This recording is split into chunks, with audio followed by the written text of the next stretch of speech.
Bases dropped on a new edition of Soccer Down here. It's Tuesday.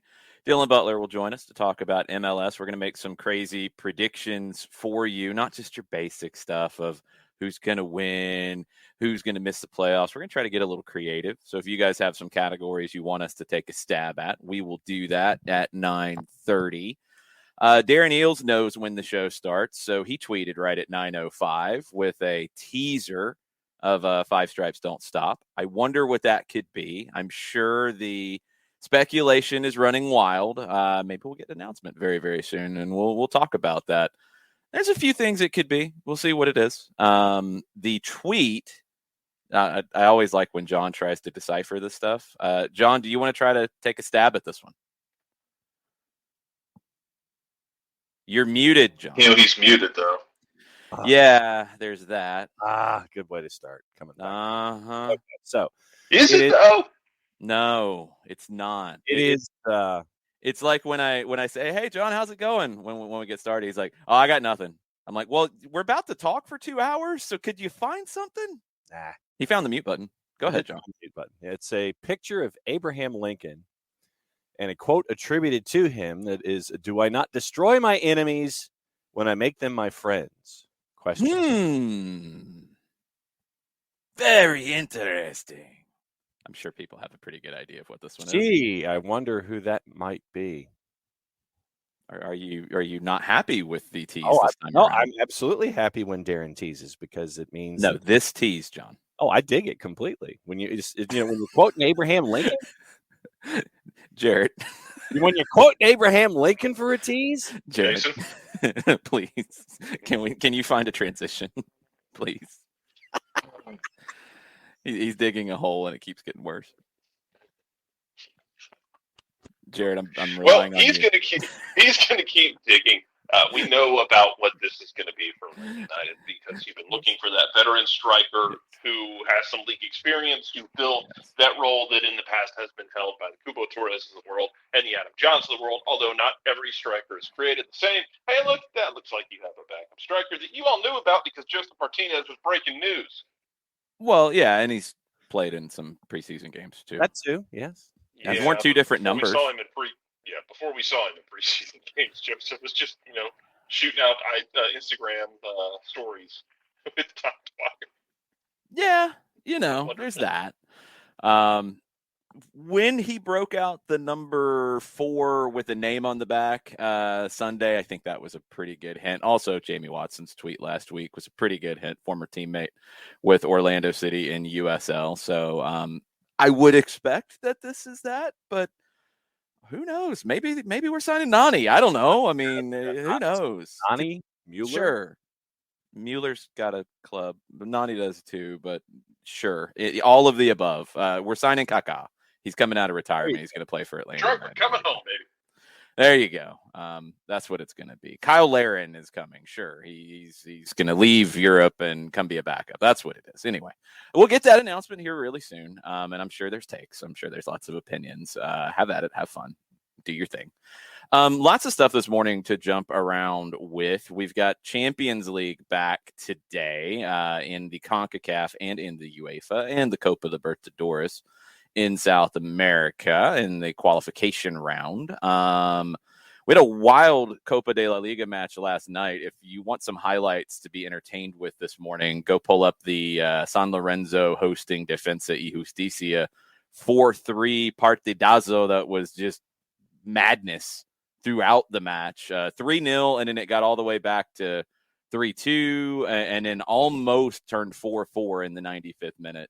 A really fun game. A lot of really good goals in it as well. So check that out.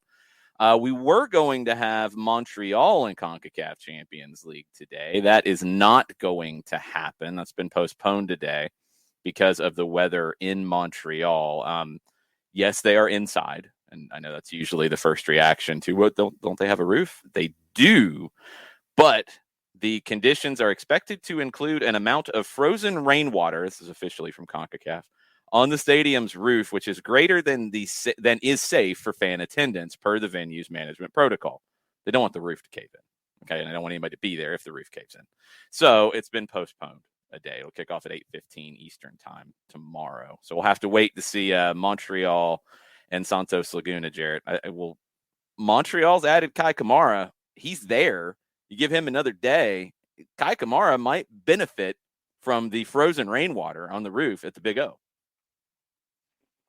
And, I mean, we are right back where we have been multiple times before. This is the latest iteration of Montreal versus a team from Mexico with heartbreak or glory on the line. Everybody just start playing your shell game and pick which cup you want to turn over. Yeah, Montreal is one of the teams that is a little harder for me to predict this season, and it's a little harder to predict with this one. We'll see. We'll talk about that a little bit more tomorrow. The Concacaf game you have today is Club Leon and Guastatoya at 10:15 tonight. I would assume Club Leon is going to go through here. They have a 2-0 lead on aggregate, and they're at home. They're a minus 500. Guastatoya is a plus 1,400. John, please don't take any juice boxes to put on Guastatoya here. No, I'm not. I might be adventurous, but I'm not that adventurous. Sir. No, don't do it. Don't do it. It's not worth it. Champions League, a little more interesting, but not by a lot. Chelsea and Lille, minus 345 for Chelsea. Lille's plus 1,000. The conversation has been about Romelu Lukaku's 7 touches in the game this weekend. That's all he had in the match. Jarrett, that's not normally what you want out of your star striker that you paid a lot of money for.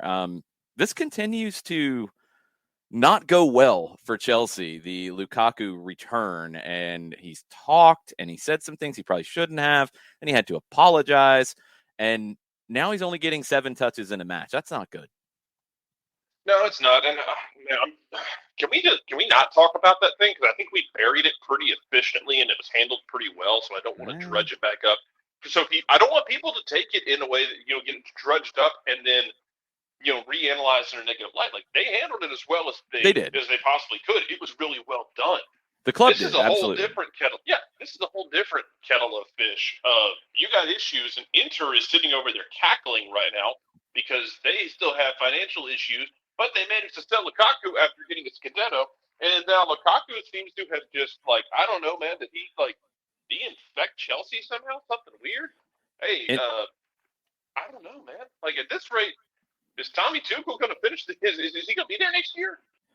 Yeah, I'm not worried about that as much. Well, I mean, Tommy Tuchel can always blow up and make everybody angry with him Tommy and Tuchel. leave. That's the thing, is I'm wondering if Tommy Tuchel's like, nope, not dealing with you people. It's possible. I'm not as worried about that. I am curious to see what they do with Lukaku going forward because, I mean, look, he did pop off at the mouth and he shouldn't have. There's just no way around that. The club handled it about as well as he possibly could. The club is doing well. They did win the Club World Cup. They are in third, wide margin back from Manchester City, but they're in third. You can quibble if they're the second or third best roster. I guess, John, I think Manchester City is further ahead of both. Yeah. But, I don't think there's any failure here from Chelsea in terms of the team performance. The failure is Lukaku's performance. And is that because of the team? Could they be better if they were getting more out of him?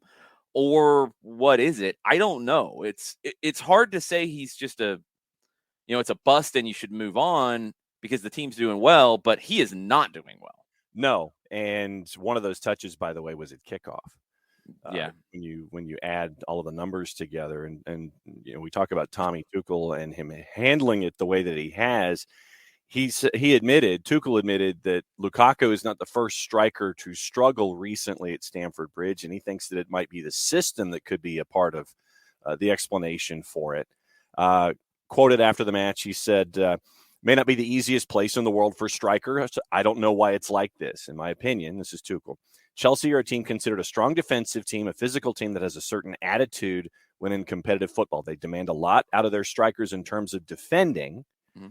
They want to be a physical, hardworking group that wants to play a physical game and a skillful game. That maybe plays a part. So, Well, you want to read between the lines? No, that's he's not saying what you think he's saying. He's very kindly, I think, casting aspersions on Lukaku's work, if that's the way I'm taking that, because yeah, strikers have to put in work off the ball in the modern game. That's not just a Chelsea thing. City does it. A lot of teams do it. Some clubs, City's shown it, you don't necessarily need a true number 9. A true number 9 like a Lukaku needs to be fed. Chelsea's not going to create the system to just work to Lukaku's strengths. And it's not working. Where he has played and it has been built around his strengths, he's done well. Where he's played and it hasn't been built around him purely, he hasn't done well. If that's just the kind of player he is, that's the kind of player he is. But I think Tuchel is saying there, I mean, he's not putting in the work. And look, if that's the case, then they'll play Ziyech up top. They'll play Pulisic as a 9. They'll move pieces around. They'll do that and still get a 14-win, 8-draw, 3-loss kind of a season. They're getting that without Lukaku. So, I mean, Tuchel's not saying like, oh, we're really screwing it up here. He's saying he doesn't fit. And he doesn't. It's not working. So, the talk before about Harry Kane leaving Tottenham, don't know if that's going to happen now, but if he was to leave Tottenham, Antonio Conte would not mind having a Romelu Lukaku, who he's gotten great things out of last season at Inter, at Spurs as a replacement. I don't know if Chelsea's going to let him go to Spurs, but where is he going to go at this point? Because 5 goals on the season in the Premier League, 7 touches in a match, these things are not what you paid for. So how do they handle it? I don't know. I mean, it's not a distraction. They did win. They won 1-0 at Crystal Palace. It's not a dominating, amazing performance, but it's a win. They're doing well this season. They still they should go through this round of Champions League no problem, and we'll get into the nitty gritty of it in the quarterfinals. But it's a weird situation. I'm curious to see if it becomes a bigger issue. The other game in UEFA Champions League today is a much closer affair. Villarreal, a slight favorite at home, plus 150 over Juventus, a plus 200. Draw is plus 210. Juve started to put things together as we go. They're in a battle in Serie A. Everybody's in a battle in Serie A. It's one of the most compelling leagues right now. But back-to-back draws for Juventus kind of tamp down the momentum just a bit. Villarreal comes into this with 3 wins out of their last 4. The draw in that 4 was a scoreless one at home to Real Madrid. Jared, I mean, I think on paper, you'd look at this and you'd think Juventus is going to be the favorite here. They're not. Do you believe in Villarreal getting the home win? I want to. I just don't. Yeah, I don't either. I feel like I want draw to. here.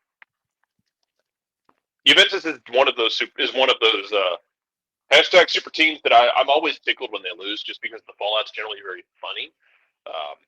Everyone reacts differently and reacts chaotically. But yeah, I don't really trust. I guess I don't really trust Villarreal to get it done, although I want them to do it. Prove me wrong, Villarreal. I'm thinking draw. That's kind of where I'm at with it. Villarreal does have to prove it. I think in a game like this one, they have to prove that they can handle the pressure here, because this is a draw that they can advance from. They can get through and get to the next stage. They can beat Juventus. But you are talking about 2 clubs with different weights of that badge. And I think Villarreal's got to show they can handle it. Before you leave us, Jared, at 9:30, I want to get into the news that broke this morning. U.S. women's national team, a settlement with the U.S. Soccer Federation. Unexpected, because this was going to go back to court and appeal by the Players Association, because the courts had originally said no on some of their claims. Some of it has already been settled. There is still a CBA negotiation. This is contingent on the CBA being ratified, but a $24 million settlement, $22 million of it will go to current and former players. It's back pay. $2 million will go into a different fund. Put that to the side for right now. The pledge, and U.S. Soccer's made this pledge. This has been a really hard one to follow at times because of the way it's been reported across the board.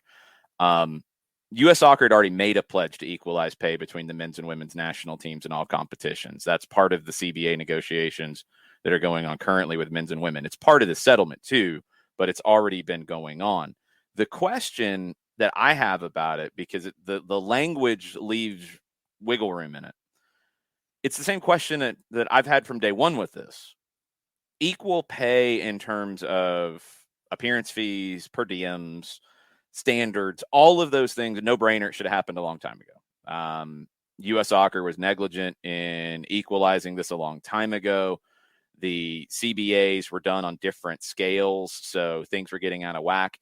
It's also, honestly, a not easy thing to equalize because there is salary involved on the women's side. There is not salary involved on the men's side. There's benefits on the women's side, not benefits on the men's side in the past. I don't know if that's going to be part of the new CBA, but in the past there has been.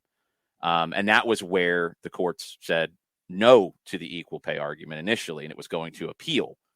The Federation settled when they had won the first round in court, and it was going to an appeal. That's an interesting thing in and of itself. But equalizing the World Cup pay for appearances, for games, all of that's easy to do. But the bonus structure, and that's the question.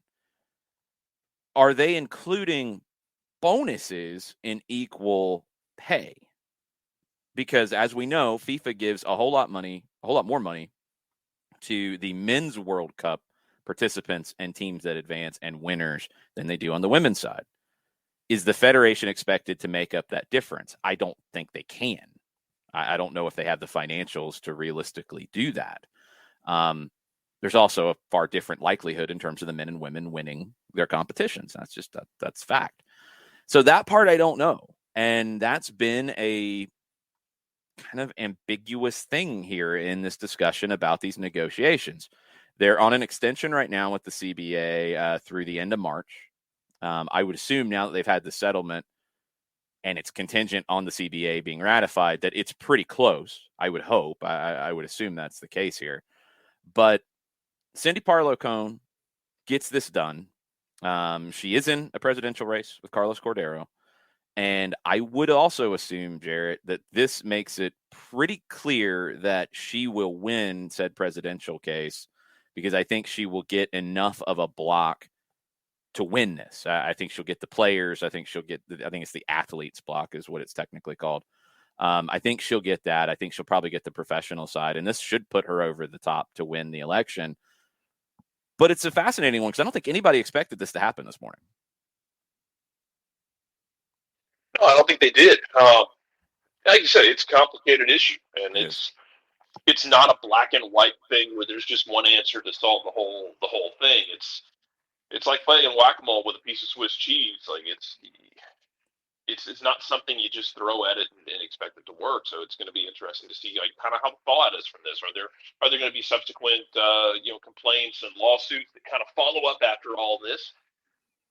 I hope not. I would assume there's not. If you get the settlement, I would assume that it's done. Everything. Yeah, is I would hope clear it's to go. done. Yeah. Yeah, and then you move ahead. Yeah. You talk about, and this is something I'm interested in going forward. Is you talk about the salary aspect of it with the women's side. I'm really curious to see what NWSL does going forward. You have so many players leaving the league and going overseas to play, moving over to Europe, to England, to Spain, to France, wherever it may be. How are you going to get them back? What are you going to do as a league to make yourself more appealing so that you have the top players coming to play in your league? Because pay them. I think that's what it comes down to. It's paying them. And the NWSL's in an interesting spot. Let's put that to the side for a minute, though, Jarrett, because this is not about the NWSL. The Federation's not propping the NWSL up anymore. Maybe that allows them to make a settlement like this. I don't know. I'm not sure where the dollar figures come from. I know there will be some questions from some state associations and others who will look at this and say, where is this money coming from? What is it going to do to the overall budget for the Federation? But I mean, John, I just keep coming back to how they're going to equalize the World Cup thing. If it's equalizing everything but the bonus and then the bonus percentage is equal, that seems logical. Yes. But that's not what was being fought before. Now, this is settling that. But what was being fought before with the amount of money that was being asked for by the players was not to equalize percentages on past World Cup bonus structures. It was to pay what the men would have made if they had done what the women did. with a different set of money coming in from FIFA, which it complicates it. I think it can't be just overlooked that, well, you just do it, because you're talking about paying out from a bonus pool. And if the pool's different, then it's hard to equalize. Yeah. I don't know. Yeah. And one of the other elements in this, and you alluded to it just a second ago, is that the Federation was anticipating a big hit to their cash reserves, I think, by next year. And you're talking about like $120 million in cash reserves down to $40 million in cash reserves by 2023. And so one thing, though, that was, and this got a lot of play early on of like, oh, they're going to dent the reserves. They were always going to run the reserves down. That was something that has to be also part of this conversation. The reserves, I think, in large part came from the Copa America Centenario in 2016. And the plan was always to reinvest that over time, never all the way down to zero, because that's not smart nonprofit business. Yes. But yeah, you're not trying to run at a profit. It's a nonprofit. So you made a bunch of money on an event. That's great. Going to reinvest it. Well, some of that reinvestment went to cover losses from COVID. But there's also been legal cases and lots of different legal cases. The expectation, to be clear, I don't think you were saying this, but I want to make sure it's not misunderstood. They weren't expecting to pay the $64 million in what the women were asking for on their previous case. I don't think that was the expectation. Right. The expectation is recovering from losses from COVID, where you didn't have games to bring in revenue in 2020 and many in 2021 until later in the year. You lost a lot of revenue from events, and that had to change. And this is going to be a hit on that. But again, you have a reserve for a reason. I just don't know now, if you take what was planned on for the upcoming fiscal year and you bump 24 million out of it, where are things? It's better than bumping 64 million. Yes. But again, in the legal fight, the Federation was in the advantage at this point. They had won the first, and they went ahead and settled with the 22 plus the 20 plus number. They appealed when they were in the lead, essentially. Right. And look, I think settling in this it's the right thing to do. It's the good thing to do here. It should change the conversation about the Federation to a degree. It should absolutely change the conversation around Cindy Parlow-Cone. But like, what's next? Because that equalizing World Cup money, that has been a sticking point in the CBA negotiations on both sides, and it's been talked about as a sticking point. So what does that actually end up looking like? I just don't think you settle unless the CBA is imminent. Yeah. If you're putting a contingent on it. So I don't know. As I've said a million times about this, like, there no problem at all with doing it. It should have been done a long time ago. The actual equalization is tricky because the actual time frame that they filed suit on in this, the women did make more money than the men. But you can get into the nuts and bolts of it with salary versus not salary, with number of games versus, from one team to the other, and how that would have affected it.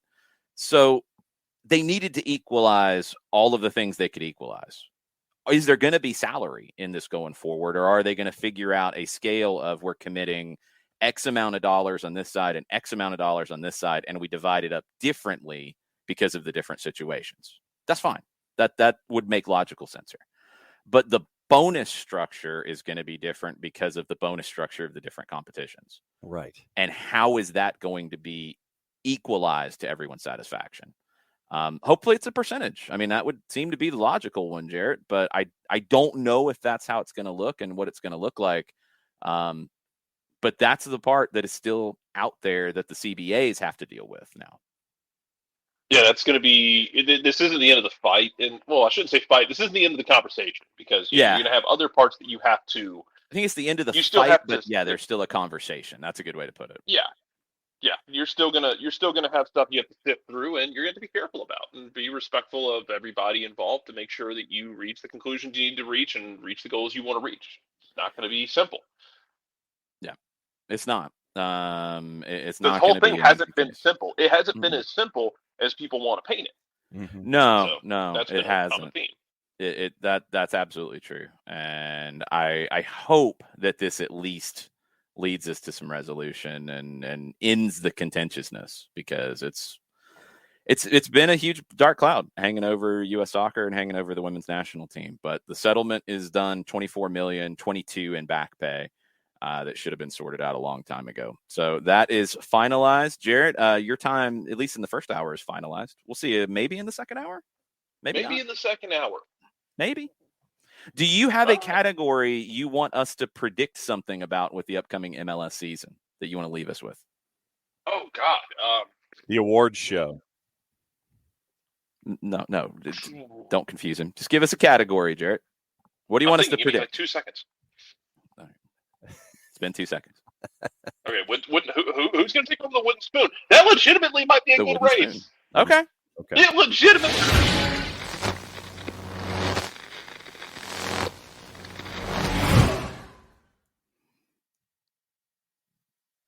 I hit the button a little quick and kicked Jarrett out and brought Dylan in, but sorry, Jarrett. My bad. You were getting excited. We were a little scared. So he wants us to predict the wooden spoon, Dylan. Usually Jarrett's very non-committal. He doesn't know if he's going to be on. He doesn't know what's next, but he wants the wooden spoon. He wants the wooden spoon. So give him the wooden spoon this year. Who's it going to be? Oh, man. It will be a race. It's not just going to be Cincinnati's to win. I don't know. Do you win it, I guess? Claim it. Here, open the door. Get it thrown at you. I'm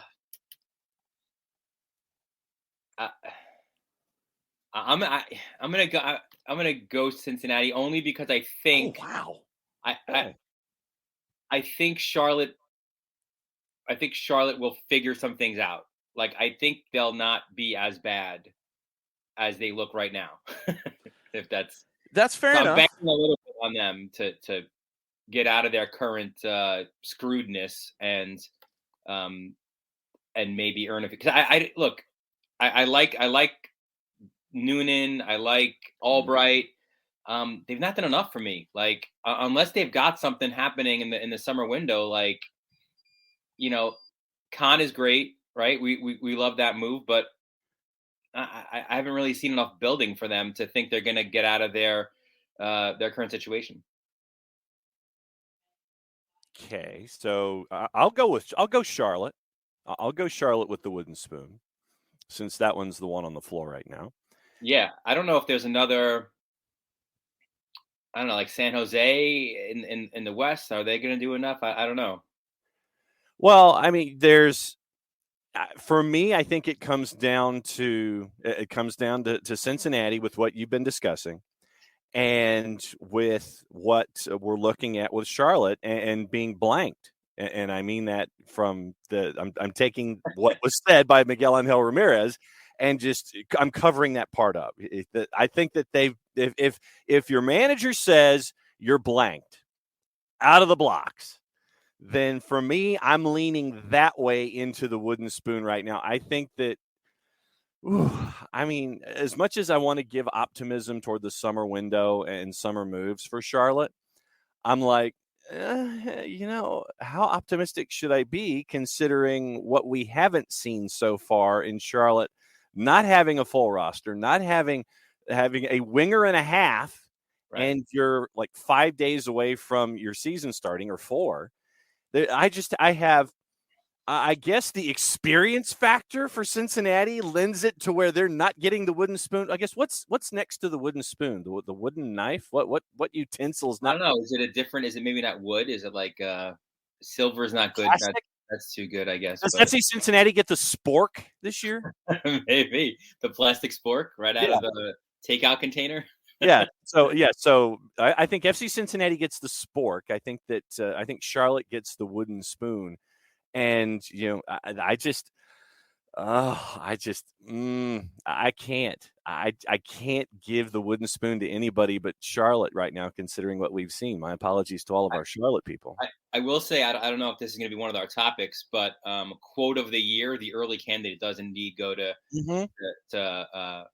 Ramirez, just because. I mean, look, you got your fan base excited. You're about to play in your first MLS game, and your coach is like, "Hey, man, we're screwed." We're blank. That's the leading candidate right now for MLS Quote of the Year. No doubt.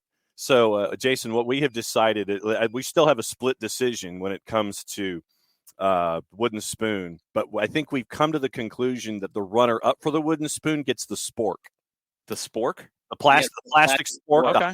Takeout container. You don't, who wants that, right? Like, okay. Yeah, no, nobody likes the spork. It's no, nobody wants that. Man, who are our contenders here for Wooden Spoon? Cincinnati, Charlotte, Houston was there last year. Yeah. I don't think they'll be there. Austin, maybe. Yeah. I think you have to put them in the mix. I'm kind of tempted to go with Austin. Yeah. Okay. Because I think Houston will be better. I think Cincinnati will be better. I don't think Charlotte will be there at the end. I think they might be there for the first half. Okay. But I don't know if Austin has gotten better than what they were last year. And I think others behind them have gotten better. Yeah. I feel like they're good enough to not be Wooden Spoon. Like, I think they're a little bit above that, but not like much better. So they're sport materials, what you're saying? Yeah, they're strong. They're strong contenders for the sport. Okay. I would play the breaking news sounder, but I don't have the audio for it right now because my power went out. Yes. Dom Dwyer is an Atlanta United player. How many goals do you think Dom Dwyer scores for Atlanta, Dylan? At training or man. Not a perhaps fan, huh? Maybe more yellow cards than goals. Now that I could see, yeah. and that's okay. Because I think where he's going to be in games, he's going to come in late. He's going to be that guy who is getting under the skin of the opposition. His housing, yeah. If he ends up with 4 yellows and 3 goals, I'm not upset about it. Yeah. Because I'm not asking him to score a lot. Because I don't think he's going to play a ton. No. I think if he gets 5, that's an incredible year for him. Mm-hmm. If it's 4 yellows and 3 goals, I'll actually take that. Yeah, I mean, we're not privy yet to the numbers, but I would hope that it's a discounted deal here for Atlanta. Yeah, I'd assume. Yeah, I think the days of Dom Dwyer being a game-changing player, right, are well beyond us right now. So, yeah, I mean, look, for mop-up duty, maybe 5-10 minutes, right? Maybe every other game or something like that. Yeah, I get, is it, if it doesn't work out, is it really that big of a deal? Right. And if it does, great, kudos to them. Through the end of the 2023 season with 2 additional club option years is from the official release. No word on if it is a supplemental or an allocation slot in the release. Yeah, I don't, we'll see if they get picked up, right? So I mean, he's he's been banged up. Maybe there's a better or younger candidate kind of coming up behind who maybe needs a little more seasoning. But yeah, I don't. I'm glad you didn't have the breaking news sounds. I don't know if it's worth it necessarily. All right, so we're a few days away from this thing getting underway. I think I might be getting my power back, so I can fix the audio here in a second. But I want to throw this out. Golden Boot winner this year. It's an interesting conversation. I think there's a lot of different possibilities. Where are you going, Dylan? That's a great question. Because I don't know. I didn't see like Tati winning it last year, right? Like because he's been so streaky and he wasn't at his top form really even I think early in the season. So I'm going to go against, the repeat winner, and there really hasn't, right, I don't think there's been a repeat winner in league history. So that's a great question. Let me think going up and down. Some candidates certainly. I mean, you've got option. I mean, both of the main guys in New England scored 15, 16 goals last year. They kind of split it though. Well, that's the thing. I don't know if Books is going to be around for the whole year, right? So does Bo then pick up extra goals in the second half? But or player then there's Josie. Yeah. I don't think like Insigne is going to play enough games. That would be amazing to come in the summer and win into like 7-6 games and Insigne scoring like 38 goals. Yeah. Yeah, I mean they are going to be up there for goals. They will be scoring their goals. That's for sure.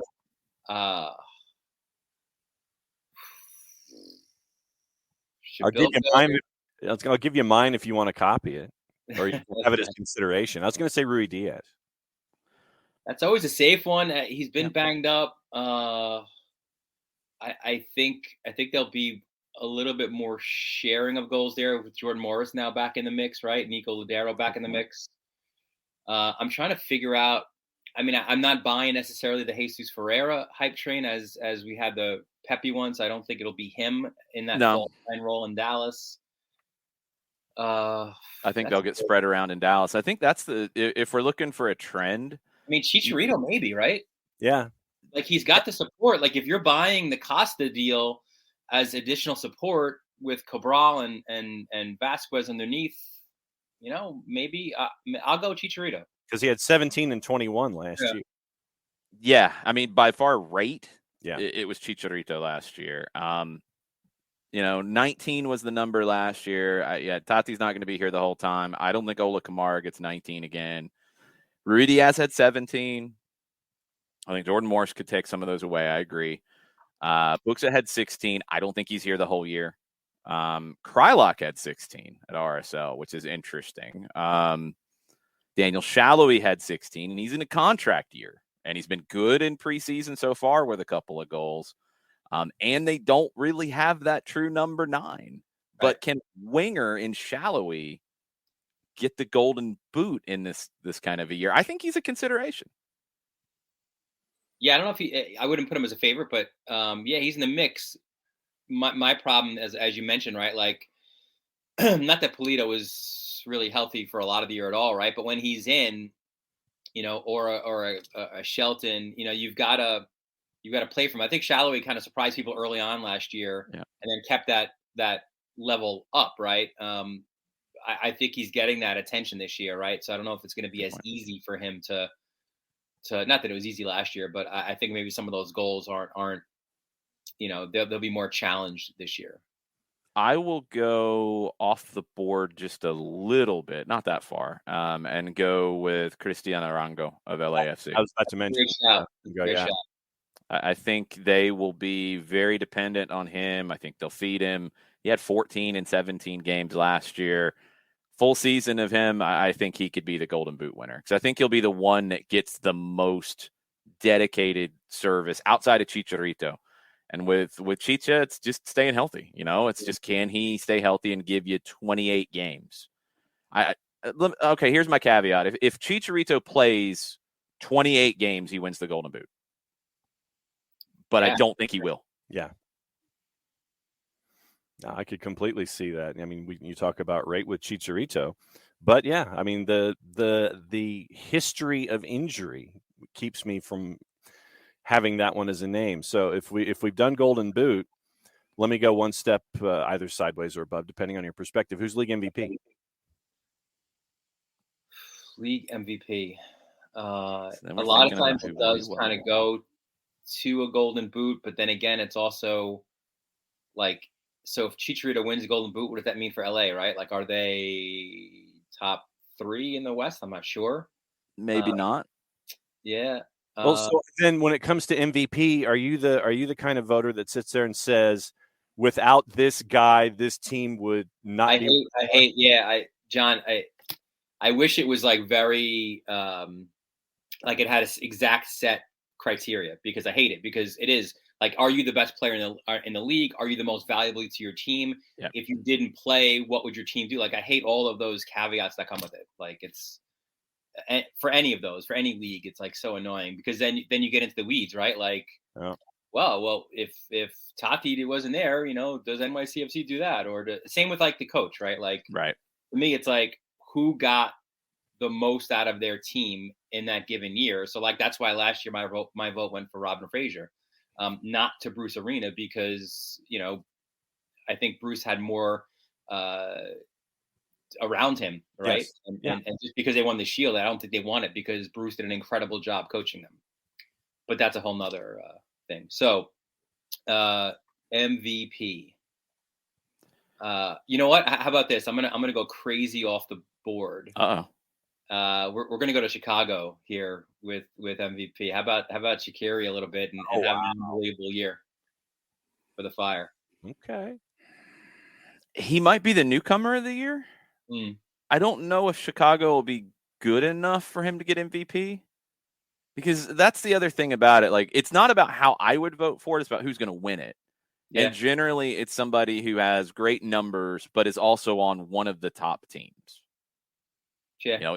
Even though if you really want to get specific, like most valuable, you're probably looking at a mid-tier team because you got one person that's carrying them up to that point. Let me take that back. I'm going to say that's my newcomer. Okay. I like that. I'm with you on that one, potentially. I will go then because it's likely going to be someone who I think a team that will win the Shield.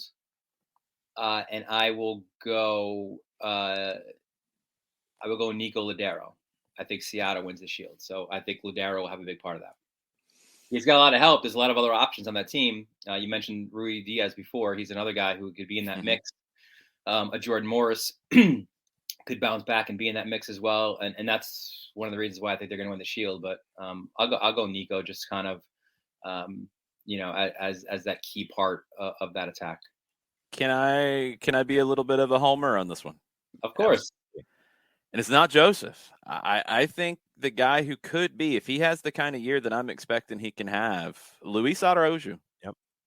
I think he could be a double-digit goal and assist guy. And if he's, 14 and 10 or 14 and 12, and 16 and 10, whatever. If he's in that ballpark, one, then I think Atlanta is in the Shield race. And two, he's going to get consideration because he's explosive. And I think that's the other thing about, this MVP conversation is it's guys who capture the imagination a little bit. And I think Araujo is going to have a highlight reel in 2022. I think he's really going to get people's attention. And if he has the year that I'm expecting based off what I've seen in preseason and what I saw from him last year, yeah, he's an MVP contender to me.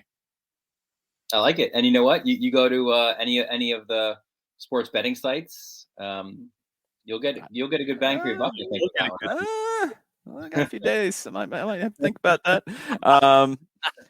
All right. We've talked about, I don't want to go hot seat because we've talked about it. I don't think there really is a very hot seat for managers this year. I think there's two warm ones right now. Yeah. It's not anything to really worry about yet. Which manager will be ejected from the most matches? Ejected from the most matches.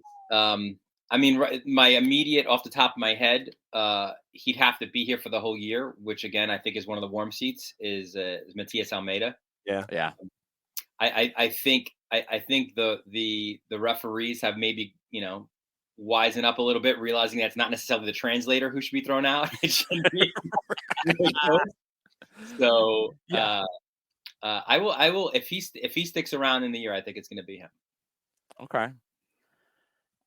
He's a pretty good bet, even if he doesn't stick around the year, because it's probably 2. If somebody gets thrown out twice, that'll be the mark. Jason, that's a great point, right? Because if he's not around for the year, he's super frustrated at a lot of it. And he'll take it out on the fourth official or whoever's around him. So I'll stick with Almeida then.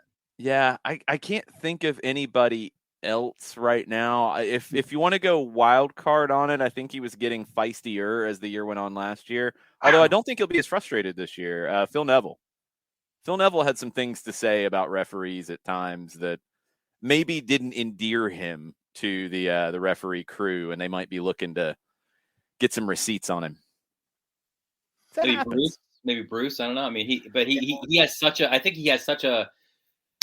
They give him that extra, almost like a Bobby Knight, right? Like they'll give him his opportunity to say his piece before he gets sent. He gets that. Vermes gets that. Schmetzer gets that. Some of those guys probably should be thrown out more, but they get a little bit of wiggle room on it. Okay, what else do we need to predict that is very, very important here? Rookie of the year? Rookie of the year. All right. So again, here's where we go into the different sort of connotations of what. Yeah, rookie, you're going first pro season. It's not newcomer. So you're thinking draft or a homegrown, basically. I mean, first name off the top of my head is maybe Kip Keller. Yeah, I like that shot. I think he's going to have a lot of minutes there, right? So he'll have an opportunity, I think, to show his value. But that is a very hard one to predict. Mostly again because of how the college draft has kind of become more for the bottom portion of your roster, and there's very few sort of diamonds in the rough every year. So those are harder to pick out, I think. Yeah, I can't think of a homegrown that I would put in this mix. Seattle's got a couple, right? But I don't know if are they first year? Like they had a few that showed out in the. I think they got some time, so they wouldn't they wouldn't qualify. I'll go with a little bit of a wild card. I had to double check. Isaiah Parker from the Super Draft. He's at Dallas with Hollingshead leaving. Marco Farfan comes into that group. He should be the left back, but Parker's one of those wingers in college who's probably going to convert to an outside back or a wing back. He's a good fit for them. I think he'll get opportunities. He could be the surprise. I think it'll be somebody like that. Like Centeno here in Atlanta, I don't think will get enough time to really get there. I think he'll play mostly for the twos. I think a lot of the college guys will play mostly for the twos.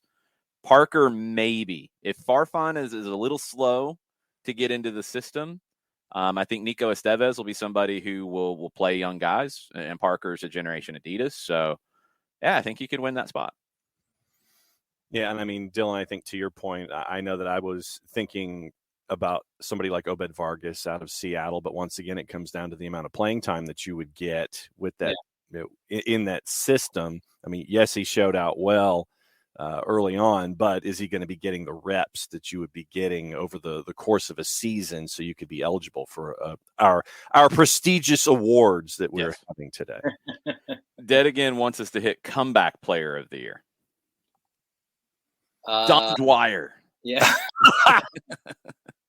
Well, I you know what? How about a name that we did mention before? Could Josie be in that contention? Yeah, absolutely could. Yeah. It's the year of Josie, maybe. Although, I don't know if it's been talked about yet, really, but it hit me the other day. I'm like, the dude's gonna be playing half his game on turf. Like, with the issues that he's had and hamstrings and other things, that's not conducive. But I mean, he could be a comeback player of the year. The problem, I think, a little bit with comeback player of the year is, I mean, that's a big prediction, right? Because you're coming off either a horrible year, a big injury. You know what? Here's one. Here's a dark horse maybe for you. How about Eber, right? Really good one. Yeah. Because I think, again, if Tati's not going to be here for the full year, he's a guy who's going to have to step in, right? Yeah. And I think he's shown some positive signs in preseason. So I think that could be a shout right there. Yeah, I think that's a really good one. I like that. I'd go to Vegas on that one. Mm-hmm. So then, Supporters Shield. Who gets the Captain America deflector this season? Yeah, I mean, I hate to be boring, I guess, with it, but again, I think Seattle. I mean, I feel like they were they obviously were banged up with injuries last year, but to me, still, I think that they were the best team when they were completely healthy. They are healthy right now, and I think they've even gotten better with Rusnak in the mix. So even though the West, I think it's gotten a little bit tougher now with Nashville over there, I kind of like Seattle in that. I do like NYCFC to push them though, right? I think there's depth pieces now at center back. You've got options in the midfield. I think you're once I think Tinnerholm gets back, it's still going to be a long recovery for him. I think you're kind of too deep at every position there. Obviously, again, Tati's a big question mark, but I think they've got the depth to also push for that. And then maybe a third.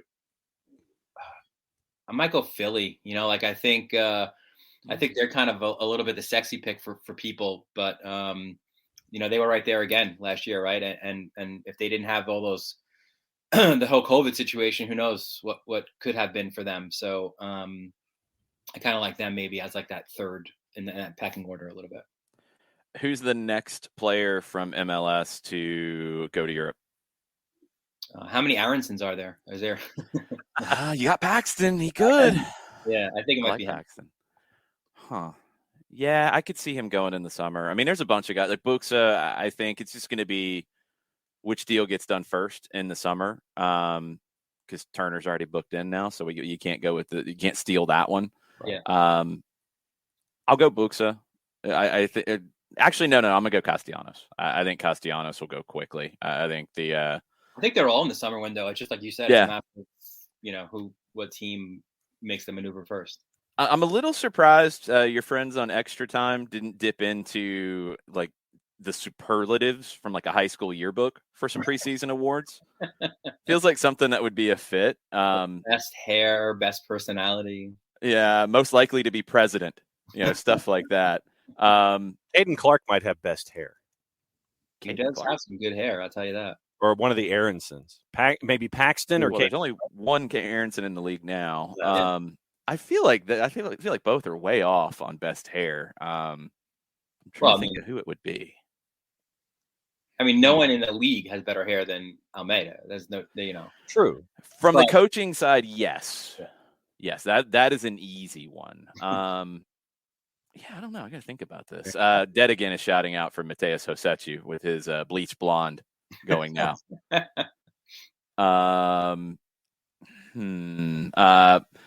Okay, I'll adapt one. A senior superlative that I think we used in our high school yearbook. Most likely to be your boss. So most likely player in the league to be the next manager in the league.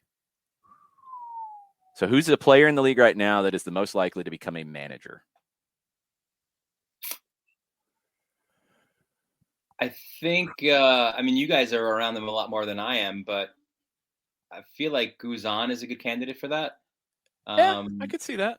We're getting a lot of shouts for Michael Bradley in the Twitch pitch. 100%, yeah. And I think Will Trapp is another guy, too, who's got that in his future. If he's not a coach, I think he could be like a sporting director, a technical director. I think he's got a great brain on him. Osvaldo Alonso, I think, is in this conversation. Yeah. There's a lot. There's a lot of different guys who I think could fit that mold. What do you think Graham Zusi, speaking of former best hair candidates, what do you think Graham Zusi does next? Because he signed another year here. He's got Caden Pierre kind of breathing down his neck, a good young right back. Maybe 1 to 2 more years. Does Zusi stick around and be a Sporting KC lifer even after his playing days? Yeah, I think that's one of the cool things that SKC have going for them. In that Vermes mothership is being able to have that kind of a situation, right? And have guys stick with the club and grow up through it. You see it with Fail Halber, even though he didn't obviously stay right at Kansas City, but I think there's opportunities for guys who Michael Parra came back. Yeah, right. So they're one of the clubs I think who do that right. Like in giving guys who put in a lot of time and effort for your club, who are soldiers for your club, you give them an opportunity to kind of continue to that next stage of their career. One more fun one before we get into the big one and predicting who's going to win the thing this year. Best on social media to follow. Best player in the league on social media to follow. Wow. Dax McCarty is the first one that came to mind for me. Dax is good. He's a great follow, and you've got to make sure you like. You got to be on him right away because he's so good that he might be like deleting something as well pretty quickly. So watch a Nashville match. If there's something controversial that happens there, Yeah. Look up Dax's Twitter. Make sure you're there. Screen grab it because something might not be there the next time you look around. Yeah, Dax is the first one I think How of. about here's one. Okay. Now that he's back in the league, how about Kai Kamara? Yeah, good shout. Good shout. I remember we were getting ready for a Vancouver game when he was with the Whitecaps, and that afternoon he posted on his Instagram stories that he was at like a theme park or something, and we're looking at it like, is that Six Flags? Is he in Atlanta? Is he on the trip? Is he going to play? We were going full Zapruder film on it, trying to figure it out. He did make the trip. So, all right, who's going to win this thing? Who's lifting the trophy at the end of the year? Oh man. It's a great question. It's a tough question. I hate to be boring. I hate to be vanilla and go Seattle, right? That's such an easy pick. They're a favorite. I mean, there's no way around it. Yeah.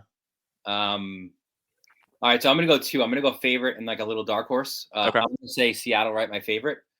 And how about a little bit of a dark horse with Nashville? I like Nashville as a dark horse a lot. That's kind of where my head was too. Yeah. I think Seattle is in that mix last year, and I need to do my tiers. It's something that Matt Doyle does that I really like, kind of separating it by tier.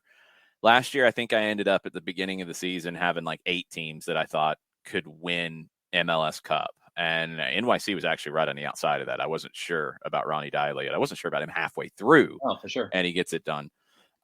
This year, I feel like it's even more because Seattle can win, Nashville can win. I would have said Portland. I'm not so much on them now. I'm a little more worried about them with some of the injuries they've got early on, with just the turmoil and everything happening around Portland. I wonder if that's a distraction, so I'll push them to the side. I think LAFC and LA Galaxy can be in that conversation, but it's a long way for them to bounce up from last year. I think in the East, NYC will be in, especially if Eber comes back and does well. I think Philadelphia will be in it. I think Atlanta will be in it. I mean, it's a solid 8, maybe 10 teams that I could realistically see winning the thing this year. Favorite, I don't hate the Seattle pick at all. It is kind of vanilla, but I think it's the most clear one. Yeah, I don't, Philly could make a shout. I don't know if New England does it because of, you're losing the league's best goalkeeper at midway through the year. I got to see how they deal with that. Books up likely too, right? So 2 massive losses for them. But yeah, again, it's hard. Seattle's always the pick, I feel like, in the preseason because it's such an easy one, right? Like they are the deepest team, and they've shown the ability, and these guys have all played major roles and deep runs before, right? So hard to not go Seattle. For a favorite right now, it's really hard to go in a different direction with what they've got, what they were last year, what they've added. You've got one of the best managers in the league and Brian Schmetzer. Like, everything is there for them to do it. But that's maybe the hardest thing is to be that team that we expect to do it and then have everybody going after you, because Colorado's not going to be easy to deal with. Kansas City, if they can get good performances out of Kyrie Shelton, they can contend. I mean, can Shelton give you what Polito gave you last year? Yeah, I think it's realistic. I don't think it's crazy to expect that. Portland, both of the LAs, Nashville in the West. You got so many teams out West that are going to beat Seattle up. But at the end of the day, they're probably the most complete, 15 players? I feel like Colorado can jump into that conversation if they splash the cash on a number 9. Yes. Right now you're like, whoa, hang on, let's they could be that team. But until that happens, I think it's Seattle. Yeah, I think in the East to get there, I know you were high on Philly. I think NYC will be around. I think they will absolutely be around in this conversation. I think with Atlanta, the question that I'm waiting to see is, getting Thiago Almada into this team, getting Marcelino Moreno into the team because he hasn't played in preseason, and that attacking four. Because I think they're good defensively. I think they're not going to give up a ton of goals. Are they going to be as fearsome as they've been in the attack in the past? And if they are, then I think Atlanta can win the East, and I think can win MLS Cup. Yeah, they've been right there. It's just like all the numbers kind of tell you that they should be that team. Now I think, with the new manager, first full preseason, Joseph, hopefully, being Joseph. Yeah, for sure. I don't see why they couldn't be. I think they, I would certainly put them as like a top 3 team in the East. Yeah. I like NYCFC, Philly, Atlanta, maybe in that order. Yeah, I can see those 3 fighting it out, and 3 really different kinds of teams and different kinds of styles. It'll be a lot of fun to watch. I think that's the biggest storyline maybe under the surface for me in MLS this year is you've got so many different identities in the league now. It doesn't feel like every team plays the same way, plays the same shape, has the same style. Each week is really different when you start to dig into it and what the coaches are going to throw at it. Are teams dangerous out wide? Are they dangerous central? Do they press? Do they not press? Do they want possession? Do they have a playmaker? Is it scoring by committee? Like there's so many different things to it that it's a lot harder to cover, but it's a lot more fun to cover too. Yeah, no, I agree. One of the things that makes the league great.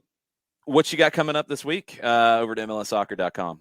Yeah, man, we got some CCL action, right? Some delayed CCL action, but I'll have the 2 matches tomorrow. NYCFC looking to comfortably, right? We kind of said that, used that word last week, advance to the next rounds. A little bit tougher for Montreal. Yeah. We Jason, you and I kind of talked about it a little bit on DM that night. Like they got hosed on a call that would have really obviously changed that game. So glad there's VAR and Concacaf Champions League. Yeah, totally. But yeah, no, have those matches. I go double header tomorrow night, and then then we kick off the season right on the weekend. Should be a lot of fun. I can't wait. I can't wait till we have a full week of MLS to talk to you next week about, because we'll have something crazy happen this weekend that'll grab all of our attention, and we'll have a lot to talk about next Tuesday. There will be no shortage of storylines. No, never these days in MLS. We'll see if anybody gets thrown out this weekend. I'm sure there'll be at least one person ejected somewhere. Yes. Thanks, Dylan. Appreciate it. Have a good week. We'll see you next week. All right, guys. You too. Be good. Dylan Butler. Make sure you're following him, Dylan_Butler, on the social medias. John, tell us about our good friends over at Eliminize. For odor-free, clean, fresh air, there's only one place you need to go, and it is Eliminize Service, proud sponsors of everything SDH. QR code over my left shoulder for those of you who are watching on Twitch. Deodorizing enclosed spaces like houses, apartments, and condos, they created a customized solution that eliminizes all organic odors, including those like pet, cigarettes, or food. Realtors and property managers use Eliminize Service to eliminate bad odors to help them sell or rent their homes that much faster. It's a turnkey process that makes it easy to work with realtors and property managers, kind of the environment of a green way, going about getting rid of odors without any kind of toxic residue whatsoever. Different than our favorite masking agent that we have under our sink, where we have said masking agents like Febreze, instead of just spraying it in the air and masking the odor itself, goes a little deeper, goes down into the molecules, takes care of everything that is associated with problems that Eliminize can handle for you. Pricing is easy, either cubic feet or parts per million, as it's destroyed down to the molecule. Any of these issues results in 24 hours or less. If you have any kind of question, frequently asked or otherwise, one place you need to go, it's their website, eliminize.com. But do us a favor, /Atlanta after ELIMINIZE.com/Atlanta, so they know what part of the world that you are reaching out to them from. Eliminize Service, proud sponsors of everything SDH. Do you have a vendetta with Febreze? No, that's the one that was listed here on my talking points, and so it's just different than Febreze or any other masking agent. I'm just curious. You seem to have a little extra relish No, when you go after Fabrice. I thought maybe Fabrice had done you wrong at some point. No, they have yet to do us wrong that I'm aware of. So, but no, it's just part of my talking points that I try to bring up every time. Febreze is okay when you have to grab the spray and do it, but if you really want to get your stuff clean, you go to a Lemonize. Yes, that is true. I found the Bet MGM numbers that we were talking about for Eastern Conference, Western Conference. What we got? Cup. Which one would you like first, sir? You got them. You tell me. Well, let's go to let's go to league winner. That would be MLS Cup winner, I'm assuming, or is it Supporter Shield? It is MLS Cup winner. League, okay, thank you. Including playoffs. Okay. There are 3 teams at plus 700, courtesy of our friends at BetMGM right now. Plus 700. That's plus the 700. top? That is the top. Okay, thank you. That is these tied for the top. Number 1. You have 3 at plus 700. New England and Seattle, we pretty much anticipated. Mm-hmm. LAFC they have as their number 3 at 700. What, you didn't anticipate that? Oh, I always do because they've gone up in the power. You just said you rank. didn't. No, I'm just saying that a lot of folks may not necessarily have registered LAFC, but LAFC. I think it's the opposite, John. I think actually a lot of people do put LAFC there, but I don't think they're there. I don't think. I don't think New England's there. I don't think either one are in that top group. I think they're in the contender list, but I would not have them joint top with Seattle. No. NYCFC is 4th at plus 1,000. Yep, they should be around there. Sporting is at plus 1,200 at number 5. That's too high. With Polito out, and you're not going to have your new number 9 this week, and he might not be the starting number 9 anyway. You don't have Gadi Kenda early on. He had an off-season surgery. You don't have the winger from Cyprus that they signed either, but he's going to be a backup. He's not going to be there yet. You do have Shallowy, you do have Russell, but keep an eye on Daniel Shallowy. He is in a contract year. He sounds a little spicy about being in the contract year. Out of contract at the end of it, he could sign a pre-contract in the summer. Keep an eye on how that goes. It usually goes one of two ways. He lights it up and is an MVP candidate and Golden Boot candidate and all of those things, and then can sign either a big deal with Kansas City or a big deal somewhere else at the end of the season, or he's pressing to try to do that and he doesn't play well.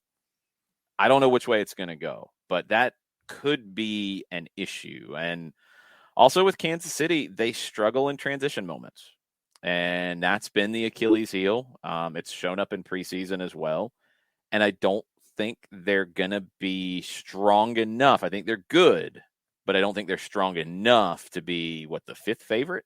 5th. Yeah, I don't think they're that high. Atlanta United's number 6 at plus 1,600. Feels about right.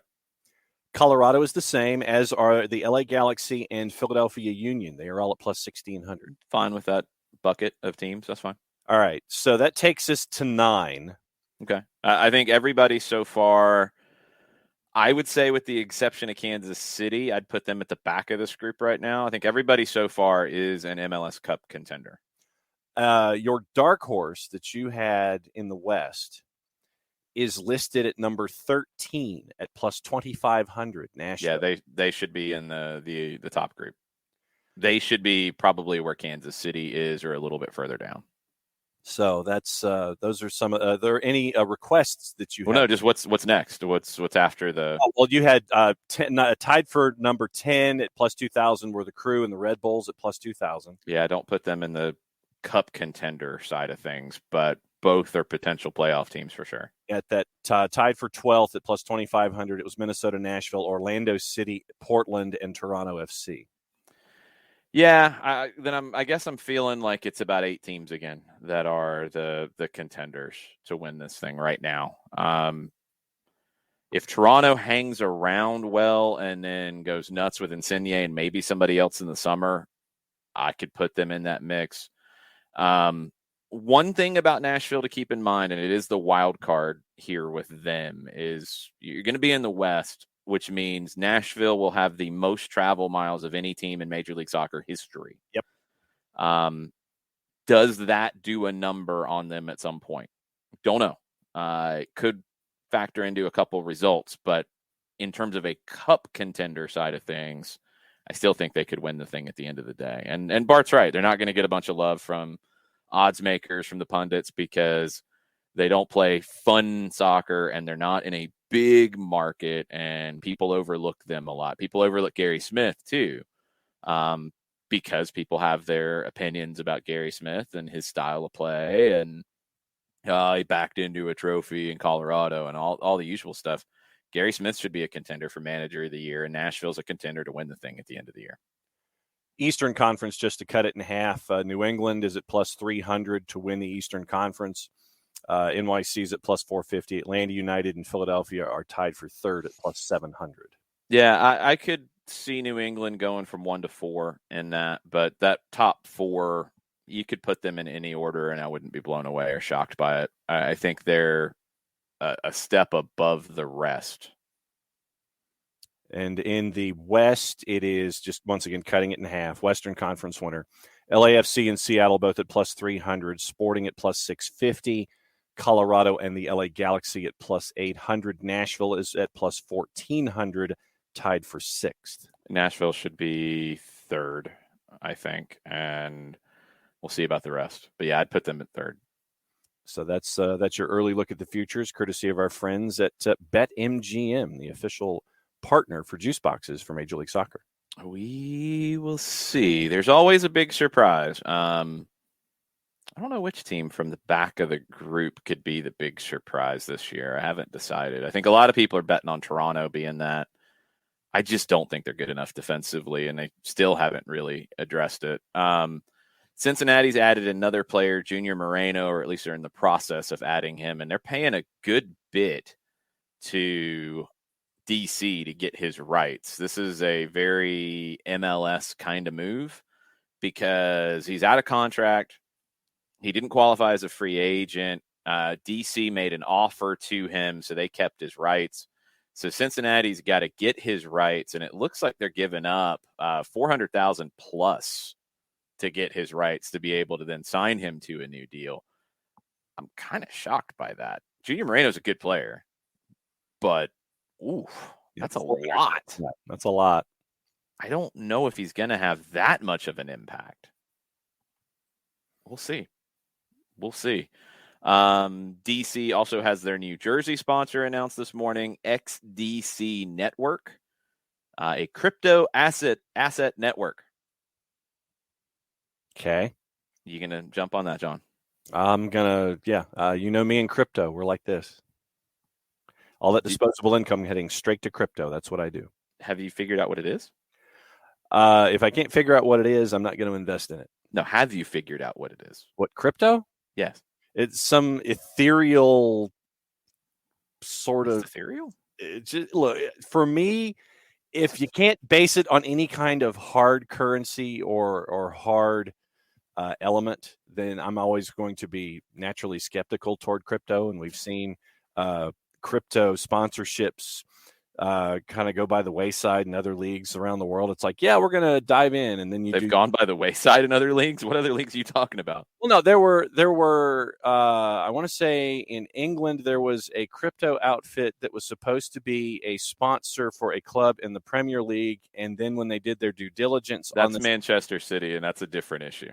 So it's not about crypto. Crypto is increasing in sponsorship, John. It's not going by the wayside. I know. That one case is what I'm saying. It was that one case where but okay, whatever. No, I have zero faith in my investing prowess to do anything, much less anything I don't understand. So where crypto is concerned, I'm like, okay, you do you, 21st century. Jared. John just informed us about crypto. I'm leaving again. You should. Burn says John's being very smart right now. All right. If I don't get it, why throw my money away at it, you know? I know that hasn't stopped a lot of other folks in investing in things in the past. Jared, what do you think about Dom Dwyer? I think we've been over this. I like the move because you're bringing in a guy who's going to – you're not asking Dom Dwyer to start. This is the same thing we had with Adam John back in the day. If Adam John was starting games, something went wrong. Something did go wrong in 2020. Joseph Martinez blew up his ACL. You need somebody to come off the bench and provide some physicality late in games or see games out. There you go. Yeah, I think the question for Dwyer is, does he still have that explosiveness over 5 yards? And I think that's what made him a top guy in this league. And can he get that back? Because if he can, he's going to get opportunities to score goals when he's on the field. I think with this team and with the amount of chance creators around him, he'll get chances. Can he deliver when he gets the call? Because he's not going to get a lot of calls. He's not going to play a ton.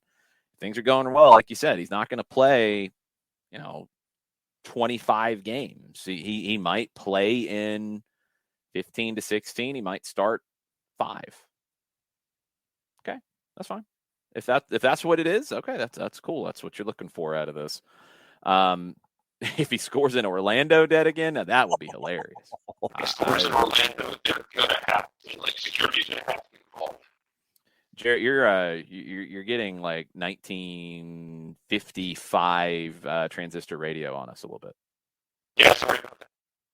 Yeah, it's weird. I don't know what's causing it. Unk says he's all for the Dwyer deal to score some goals, keep your villain hat on. He's a backup. If he plays half of the games and starts like 5, I'm normal with it. And if he gets 5 goals, I'm ecstatic. If he gets more yellow cards than goals, I'm okay as long as he's got a few goals under his belt. Mm-hmm.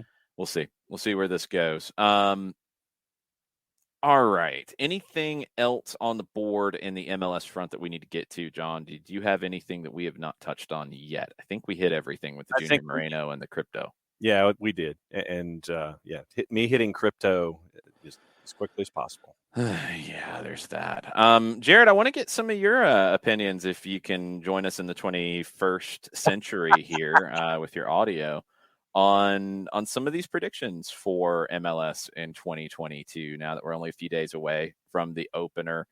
Who are your contenders to take the Golden Boot award away from your beloved Tati Castellanos? Who's to say Tati Castellanos doesn't stay here for the whole season and win it He's again? not going to stay here for the whole season. I'm going to say that. Don't ruin my heart. Don't ruin my hopes and ruin my heart. What's ruining your hopes is being stuck in 1955, Jared. Yeah, that's true too. Why don't I kick you out and you try to come back? Yeah. I kicked you out once. I'll do it again. Man, what's going on between you guys this morning? It's chaos. It's absolute chaos. The Junior Moreno thing, $425,000 in allocation money, and then I think there are escalators on top of that. It is wild. He was never in DC training camp, according to Stephen Goff. They'd pretty much moved on, but they didn't completely rule it out. Moses Neyman has jumped up in the pecking order in DC, a player I really like, who wouldn't qualify as like rookie of the year because he's played enough. But a homegrown who I think could be one of those guys who makes the jump to Europe as he gets more time under his belt. They have Russell Canals. They have Drew Skundrich, who's a pretty good, solid, underrated player there. They have a draft pick that I liked too. He's an international, and DC is able to make that fit. Sofiane Jafal, who was from Oregon State, if I remember correctly, French. Very, very technical. You've got 2 different players that I think give you more than what Junior Moreno can give you. So for DC, it's brilliant. You get that amount of money for somebody that had moved on. Yeah. Or was going to move on that you weren't going to bring back, and maybe even a little bit more. And now you can take that and go and add even more talent to your team, which you need because you need some attackers. You need a little more attack-minded group. So we'll see. We're seeing if Jarrett can call back from the Gulags, Monoflow. I don't know. It's not a definite here. He's having some issues. I don't know what's going on with Jarrett today. Okay, we're going to try it again. Let's see. You're welcome. Yay! We can actually understand him. Fine. As far as Tati Castellanos goes, I'm still going to rant that I hope he stays. He probably won't. Not. Don't ruin this for me. He's not. He's gone. He's going to River Plate. No, he's not going to River Plate. He's going to go to Europe.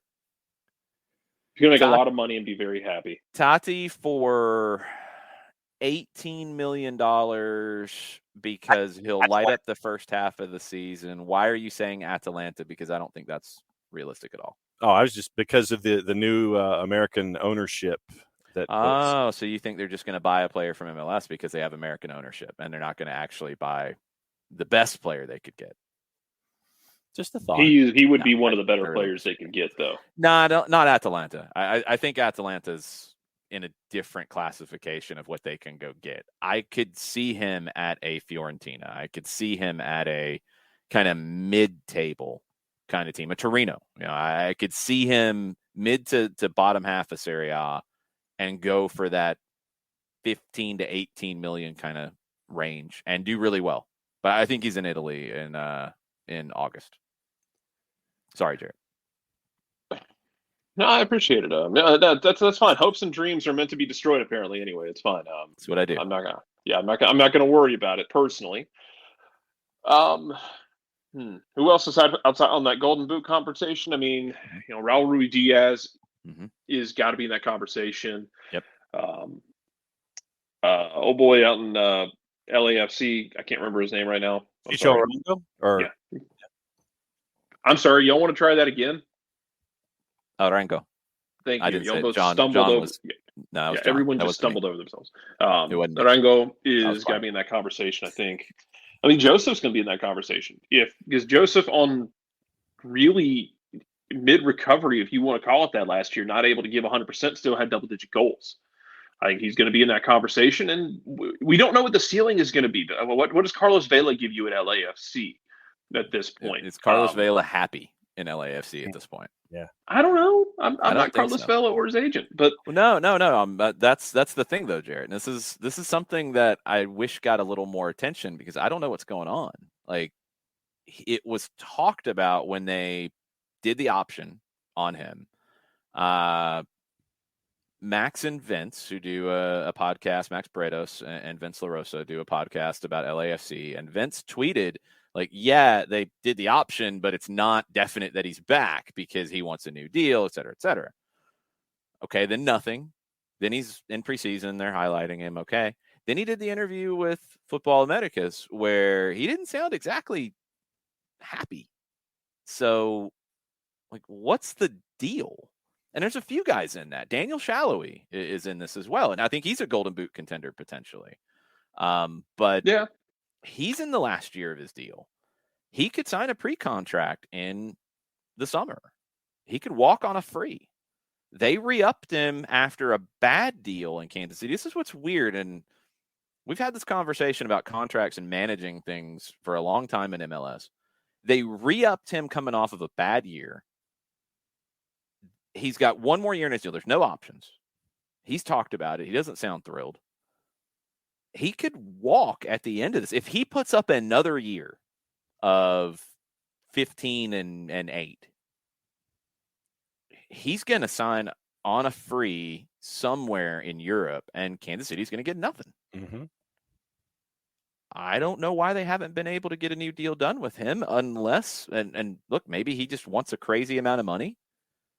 Then move him. Then, yeah. I think maybe they could have considered it until the Alan Polito situation came to a head, and he had to have season-ending surgery.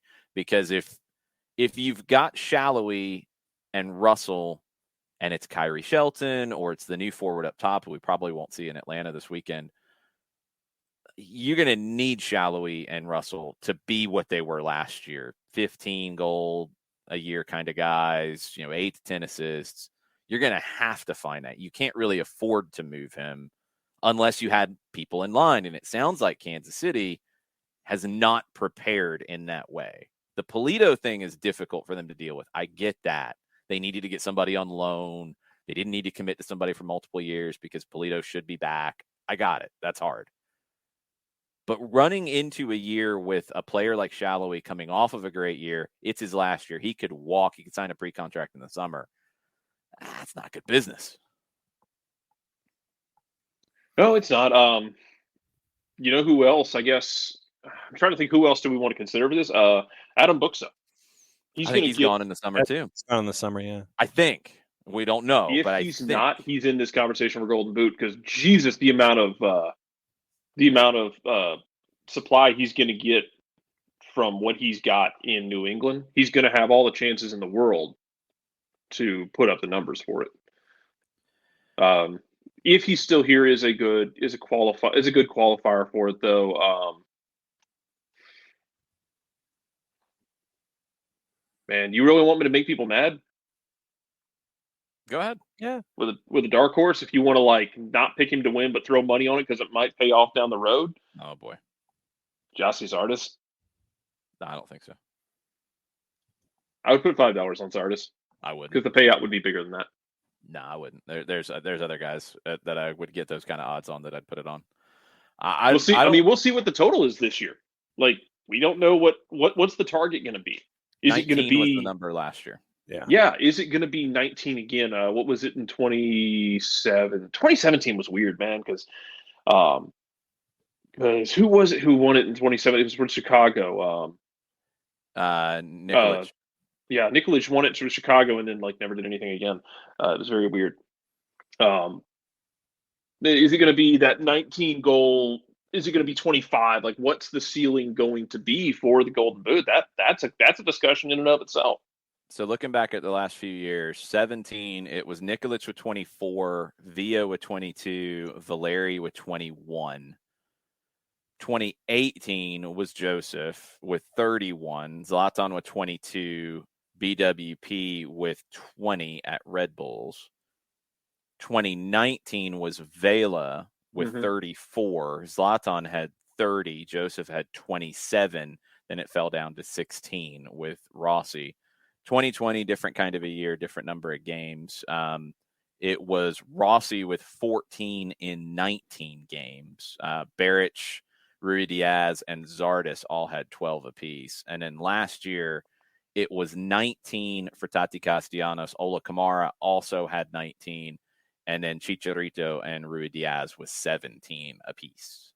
Well, I mean, then it raises the question of, do you think it's a striker or is it a striker who wins it this year? Is it a midfielder? Is it a winger? Like it could come from anywhere. I mean, if it is a guy like Shallowy who burns it down, who just burns things down again, is it Rossi burning things down like he was doing in 2020? I don't want to take away from Rossi getting 14 goals in a shortened season in 2020.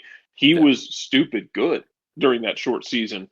And when you play it out into a 34, 36 game average, man, Diego Rossi was going to burn down villages.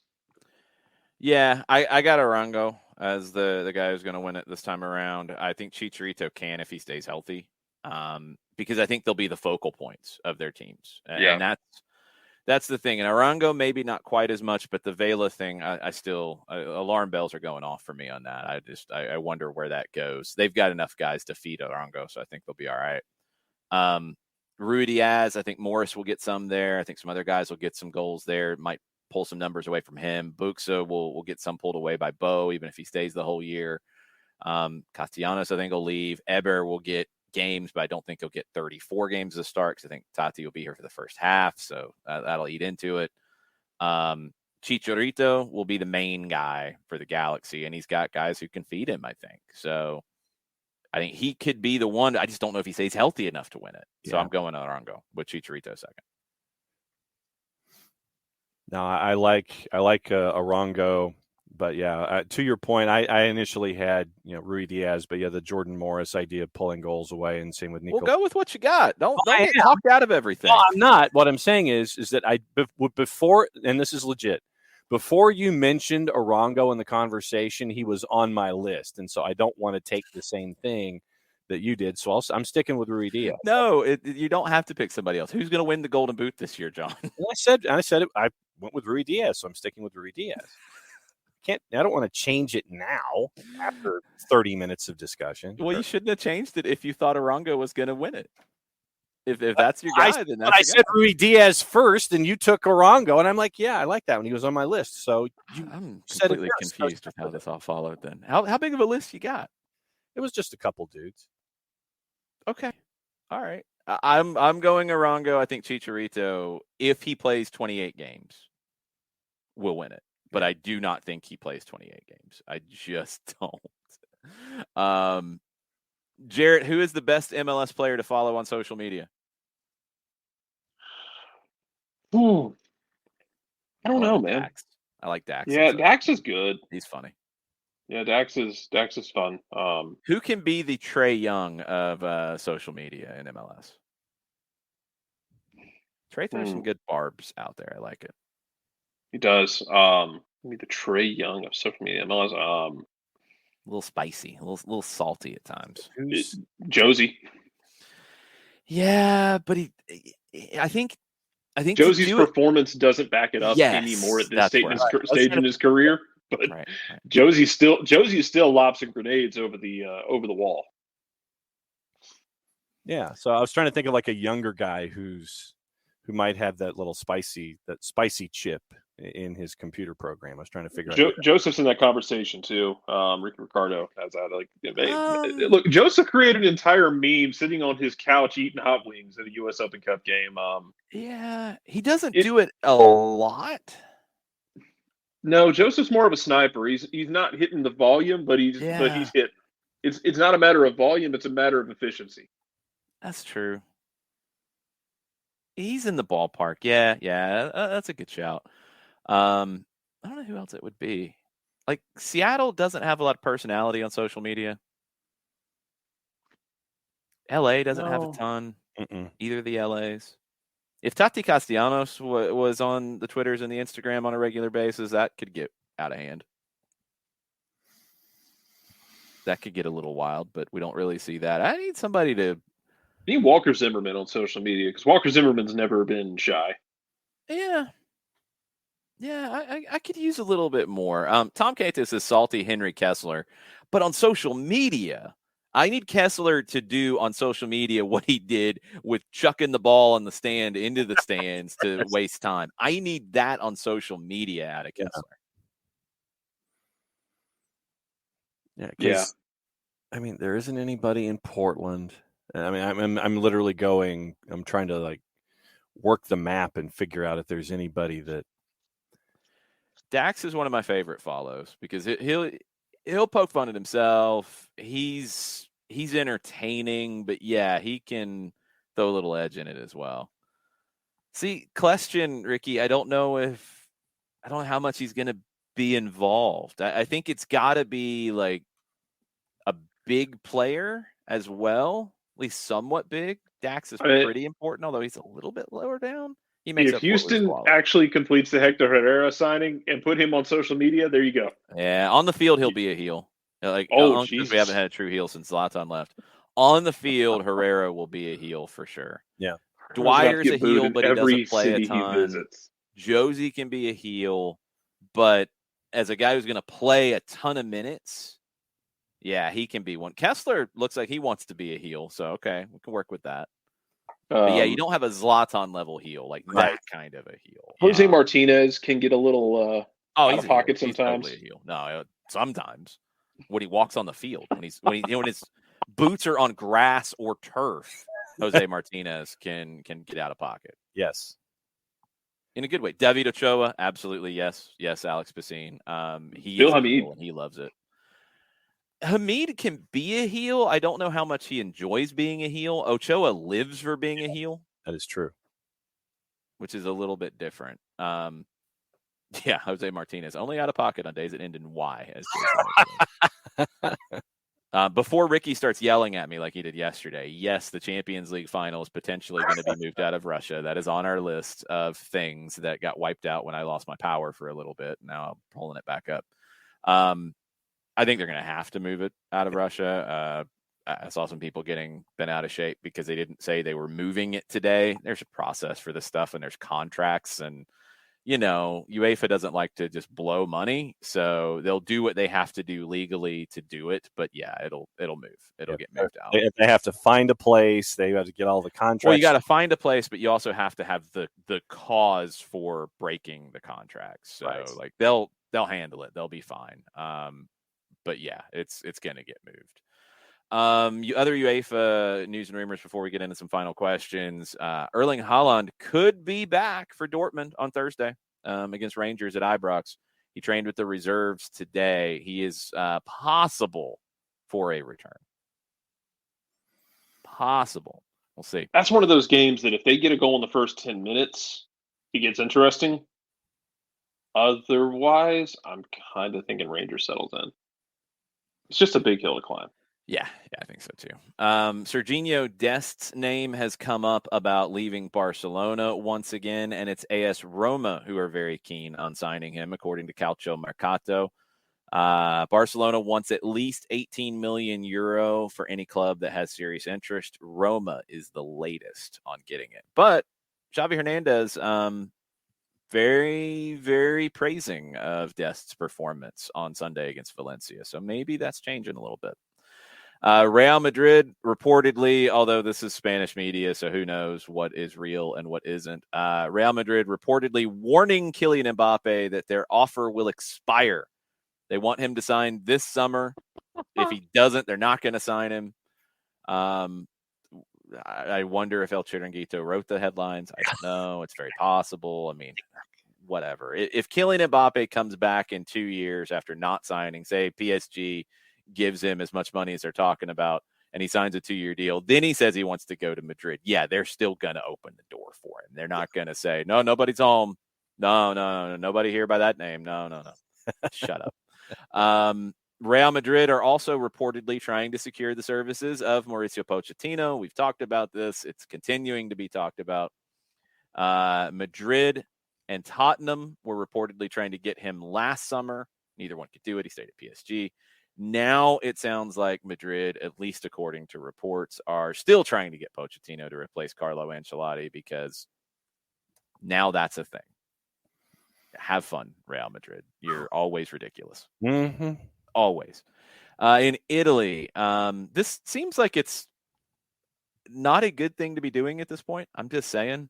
La Gazzetta dello Sport says that Milan players will soon meet with director Ivan Gazidis to discuss how much money they would get if they win the Serie A title. Shouldn't they have already had this nailed down? And if they didn't, they shouldn't be talking about it now to jinx it. Yeah.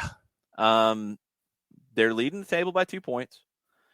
Inter has a game in hand, so that could change. But yeah, Calabria was asked about this a few weeks ago. He said, we'll be the same as always. Ibra, Romagnoli, and I, who knows, perhaps we could hold that meeting soon about talking about bonuses for winning the thing. They haven't won it more than 10 years. I think they're creating some bad juju here. I do not think this is a good idea. Jarrett, I'm a little bit on the superstitious nature at times. I feel like they are jinxing themselves with this conversation. That's how it goes. Sometimes you jinx yourself. Sometimes you look prophetic. To me, Shouldn't it's not dissimilar from. Out, though? Maybe, yeah. I mean, yeah. Who among us in middle school did not have a school project that we had 6 weeks to do, and we waited till the night before it was done to do it, though? But who among us does this when it comes to their money? Yeah. So many clubs that pull in millions of dollars. The ability to be a productive club that wins trophies, wins games, generates revenue, while also being financially borderline incompetent is a stunning achievement, and I'm not worried. Really makes me feel better about myself. I think the club's thrilled that they don't have an agreement with the bonus structure in place, but the players, man, just weird. I don't know, weird. Maybe it's an Italian thing. Maybe Nick Alifi can shed some light on it if he ever returns to the United States. We'll see. He's probably not. Nick Alifi's not coming back. He is not part of the new Atalanta ownership group. That is led by Steven Paliuca, Boston Celtics co-owner. It is the latest U.S.-led investment into Serie A. Look, the prices are good, and it's a lot more money to get into England for a club at Atalanta's stature. It's a Champions League level club. So you go to Italy, and you can do it in a deal that values Atalanta at $566 million, including the debt. The Parcassi family will stay involved. They'll keep 45%. Their group manages Starbucks stores in Italy. They're doing pretty well for themselves. They'll keep 45%. The family will stay as chairman and CEO. Paliuca will be a co-chair. 9 of 20, Sarah. This isn't 4 names. You got U.S. investment now in Brazil as well, Vasco da Gama. Looks like they're going to be the latest to be bought. They're in the second division after falling on hard times. They were valued at $333 million. 777 Partners has jumped in on this, and they're a group that we have heard about in terms of Genoa and Sevilla. The $333 million includes an agreement by 777 Partners to assume $137 million in debt. So that's probably bumped up a lot more from what they're actually valued at. This is for 70% of the club as well, but that's the valuation. The 777 will buy 70% of the club. It's got to be approved by members. They're the 11th most valuable club in Brazil, according to Sports Value, which is a Sao Paulo-based branding company. Romario, Bebeto, Felipe Coutinho all came through at Vasco da Gama. Huge fan base, one of the biggest clubs in that realm in Brazil, but this is their second year this season coming up in the Brazilian second division in the Serie B. We'll see if Vasco can get back. Cruzeiro is another one that's trying to get back with Ronaldo involved there. John, you had the Turkish league yesterday. Galatasaray got a win. It was Dome Tarant's first win as a coach. He needed it. They're above the relegation zone, but they have not been great in general, and they haven't been great since Dome got there. Nope. And yesterday's game against Göztepe, and they were both going in, they were both just above the relegation zone. And the match ended up 3-2, but 4 of the 5 goals were scored on penalties. And a lot of them were reviewed by VAR, and just crazy. And so I would recommend checking out the highlights. They're on YouTube, and it was on beIN Sports. But yeah, it was just absolutely craziness. But first win for Dome Tarant moves Galatasaray to 13th in the table. I think that their winless streak was 6 going into that particular match yesterday. Göztepe is only a point out of the relegation fight. But if you're looking for a good another league to add to your league watching when it comes to European football and everything, third's at 44th, fourth's at 43, fifth, which is Fenerbahce, is at 43, Besiktas at 41, Alanyaspor is at 40. So you have 5 teams separated by 4 points, settling 2 Europa League spots, and Galatasaray has just been miserable this year. The Battleship has not done well, but they got a big win yesterday to get them to 13th in the table. So good for Dome Tarant finally to get that first win. Jarrett, you got your hazmat suit ready? Jesus, what are you doing to me? We're getting into the questions from the Twitch pitch. I just want to make sure you're prepared. Let's do it. All right. Tom Cato said he was seeing Wembley as a possibility for the Champions League final, but everything's rumor at this point. Hot take of the day, UEFA wants to make a boatload of money because they need to, because they lost money in previous years and clubs want to make money. Play it in New York. You got to move it. So you want to do something different with it? Play it in New York. Play it in LA. Play it at SoFi. It's a special situation. Play it somewhere else and make a boatload of money. Mm-hmm. That's what I do. I would make everybody mad in Europe. Don't play it at Wembley because they've shown they can't handle a big event. True that. I don't think UEFA will do that after what happened with the Euros. Piss them off. Play to Hampton. Okay, Jarrett. I don't think they're going to move the Champions League final to Scotland this year. I'm sorry. Cowards. No, move it. You can move it to France, move it to Spain, move it to Portugal. Play in Lisbon. Hell, Lisbon always generates a lot of fun. Yeah, they did that in the COVID finals that they did. I don't know if they'll go back there. Do it at SoFi in LA. Get crazy. Make all the cash. Oh, yeah. All the people showing up for that one. We'll see. All right. Let's see what else. Play in Italy. I mean, plenty of places you could play it. No, of course there's places you can play it. I mean, yeah, we can just go through a list of stadiums, sure. But you want to really do something with it because you got to move it at the last minute, kind of the last minute. Mm-hmm. Do it somewhere completely different. Yeah. I don't think they'll want to do that just because I don't think they want traveling fan bases. They want traveling fan bases to come to the games. It's much harder to travel, even as restrictions are getting lifted from Europe to pack to the New stadium York. with whatever travels. It will be full of fans on this side. You're probably right. Look, I'm going outside the box. They probably won't do it, but I'm saying they should.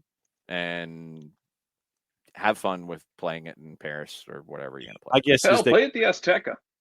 Yeah. No, you're not going to make the money playing it at the Azteca. I'm saying play it in the U.S. because they'll make insane amounts of money. Yes. And UEFA loves their money. Yeah. But my guess is Mexico doesn't play games at the Azteca on a regular basis. They play them in the U.S. Yeah. My guess is it goes back to Lisbon as a make good. So they already did it in Lisbon. What I'm saying is you don't need to make good to Lisbon. You were with us through COVID. Domer wants to play in Houston at 2 p.m. Sure. Domer wants to kill everyone. Let's do it. I'm in.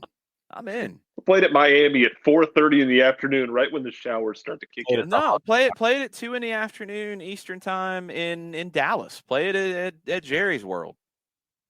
You'll sell it out. Man, that's the middle of June. Jerry's World, that's fine. At least you got a roof. Please don't play it outside in the South at 2 p.m. Man, we're not doing 2-a-days in Statesboro here. Let's do it. All right. Trying to get caught up here. Questions. Julian Gressel literally went over this yesterday about the Neymar stuff, and people got all up in his crawl because they got in their feelings because they got a white knight for European players, I guess. Because apparently Neymar, I don't know, whatever. Neymar said something offhand about, oh yeah, I might play an MLS. Yeah. Blah blah blah. And then Gressel goes after him about it, and they're both kind of foolish about it all the way around because Neymar's pretty good. I think he'll figure it out. Neymar is. I think he'll figure it out. I don't think he will wilt in the heat of wherever. Will it be different? Yes. He does come from a pretty tropical country that he played in, though. So, I think he'll be okay. But, yeah, he's not just going to come over here and walk through everything either. There's an in-between. I think both sides are silly. Hamas also reportedly on some Q&A on Twitch said, oh yeah, I'm looking at MLS down the road too. His down the road's coming up pretty fast, I think. Mm-hmm. Yes. Yeah, about to say, I'm not hitting 20 anymore, y'all. Nah, he's in the Middle East for a reason right now. Good luck to him. All right. Mizano says, going back to our new Atalanta overlords, Starbucks in Italy is as bad as opening an Olive Garden in Italy. Ugh, it's okay here in America, but don't try to sell Americanized Italian culture back to Italians. I wonder how Starbucks in Italy does. I'd assume they do okay. I mean, I don't think they're completely shunned, but is it cool? No, probably not. No. But does that matter about making cash? Probably not. I think they're doing okay for themselves. I think so, yeah. They're fine. I think they're all right. Yeah. Non-Talk's very excited about the Bebeto mention. One of my all-time favorites. Everybody talks in '94 about Romario and the goals he scored in that World Cup for Brazil. Bebeto was the player that I loved. So creative, so talented. Looked like he was 12 years old for most of his playing career. Such a boyish face, but incredible skill. Bebeto is one of my all-time favorites. He did. Look at it. Go back and look at 94. Literally, I know. This is the antithesis of Ezequiel Barco, who looked like a 35-year-old man at the age of 19. There's that. And Barquito lighting it up for River. It's funny when you see in the coverage in South America of, wow, look at this player. Look at what he's doing. He drew these fouls. He created these chances. He won these dribbles. He was so good in all of these metrics. Incredible player. I seem to remember a certain show talking about those things. And, man, it didn't really go over the same way here. It didn't happen the same way when we would talk about it. Nope. We'll see what happens. But he's getting a lot of attention at River so far. He's going to do all right. He's going to do all right for himself. I think Gallardo's really going to help him as well. Non-talks. What breakdown are you wanting from John? The Pulisic Weah matchup. So break down Chelsea and Lille. With Lille, they're not the same club that won Ligue 1. So for me, it's pretty much a fait accompli that Chelsea's going to get the Duke. There really isn't a whole lot to sit there and then analyze. Lille's just not the same club that they were. And I think that Chelsea's going to handle Lille again today. They're still a big favorite. Let me check the numbers and see how much they've changed since you first mentioned them. But I don't think they changed too much based off of our show, but you never know. Chelsea's at a minus 323 in the composite. Lille's at a plus 1114. I just think that Chelsea's going to take care of business. There may not be much of a matchup, frankly. Yeah, I don't think so either. I think I'm curious to see where Weah ends up next year. I think he'll move on. I think Jonathan David as well, and I'm curious to see where they go. David was talked about with the Premier League, but I haven't heard much. I'm sure that'll pick back up in the summer, but where Tim Weah ends up next could be interessante when it comes to the U.S. men's national team as we get closer to a World Cup. Could be very, very interesting. Coco's hot take of the morning is that James wouldn't be a designated player in MLS this year. Yeah, he would, I think. I think he'd still command that. I don't know if he should be, but I think if he was in MLS, I think he would be. I think he'd probably be able to find somebody who would give him that kind of cash.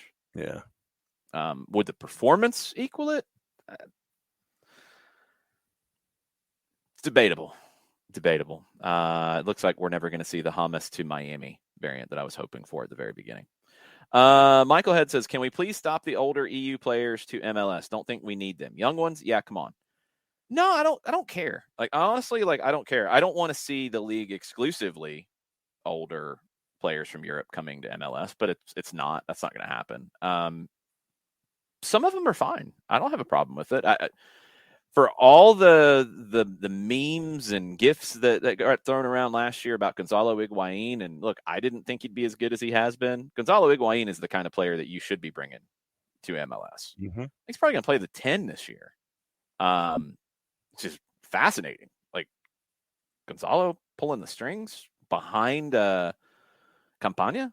Campana. I'm intrigued. I want to see it. But he is a hard worker. You need those guys. You don't need the guys to come and cash a paycheck. But if you get the right veteran in the right situation, Insigne in Toronto, huge attention, great, love it. But it can't be exclusively that. And you got to get the right guys with the right personalities to do it. So I don't ever want to see MLS say, no more.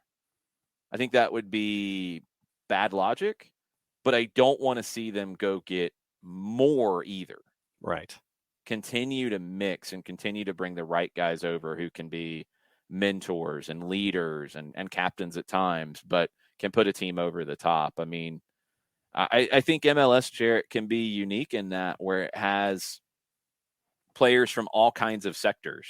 You know, we talk about different leagues around the world that kind of look the same. Premier League can go buy whatever they want, but Argentina, for example, they've got a bunch of young kids coming up, and then they have the older guys coming back. They don't really have the middle group that affects games as much. Scotland, like your top young players leave and they go away. MLS, I think, can start to keep some of those young guys around, have a long career here in MLS and do well. And yeah, if the right older player comes over and is the right fit, bring them too. It can all work. It can.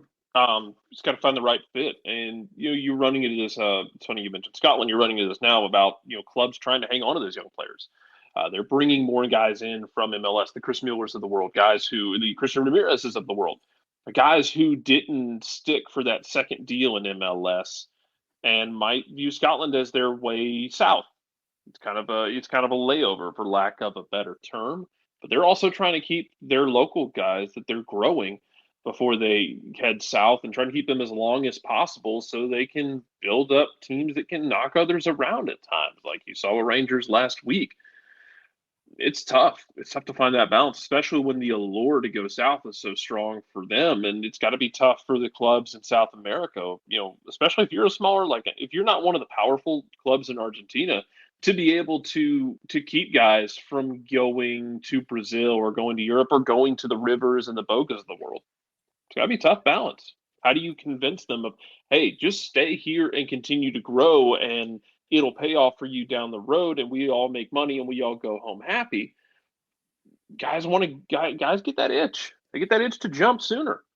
Guys get the itch, and the spotlight's a lot bigger on MLS now than it used to be. So, the 19, 20-year-olds. Agent money is big too. That's true. But they don't have to wait for Boca or River to come calling to make it big. They can come to Atlanta. They can go to Miami. They can go to Houston and make it big. So it's going to change. But I think there is still a place for some of those big names from Europe in the right situations. And every market's so different. Some markets don't need it. Some markets do. Some markets need buzz. Some don't need it as much because the team can be the buzz. Ricky wants to give thoughts on the 7 new coaches and how they'll do in MLS this year. Greg Seltzer did a ranking of their chance for success in 2022.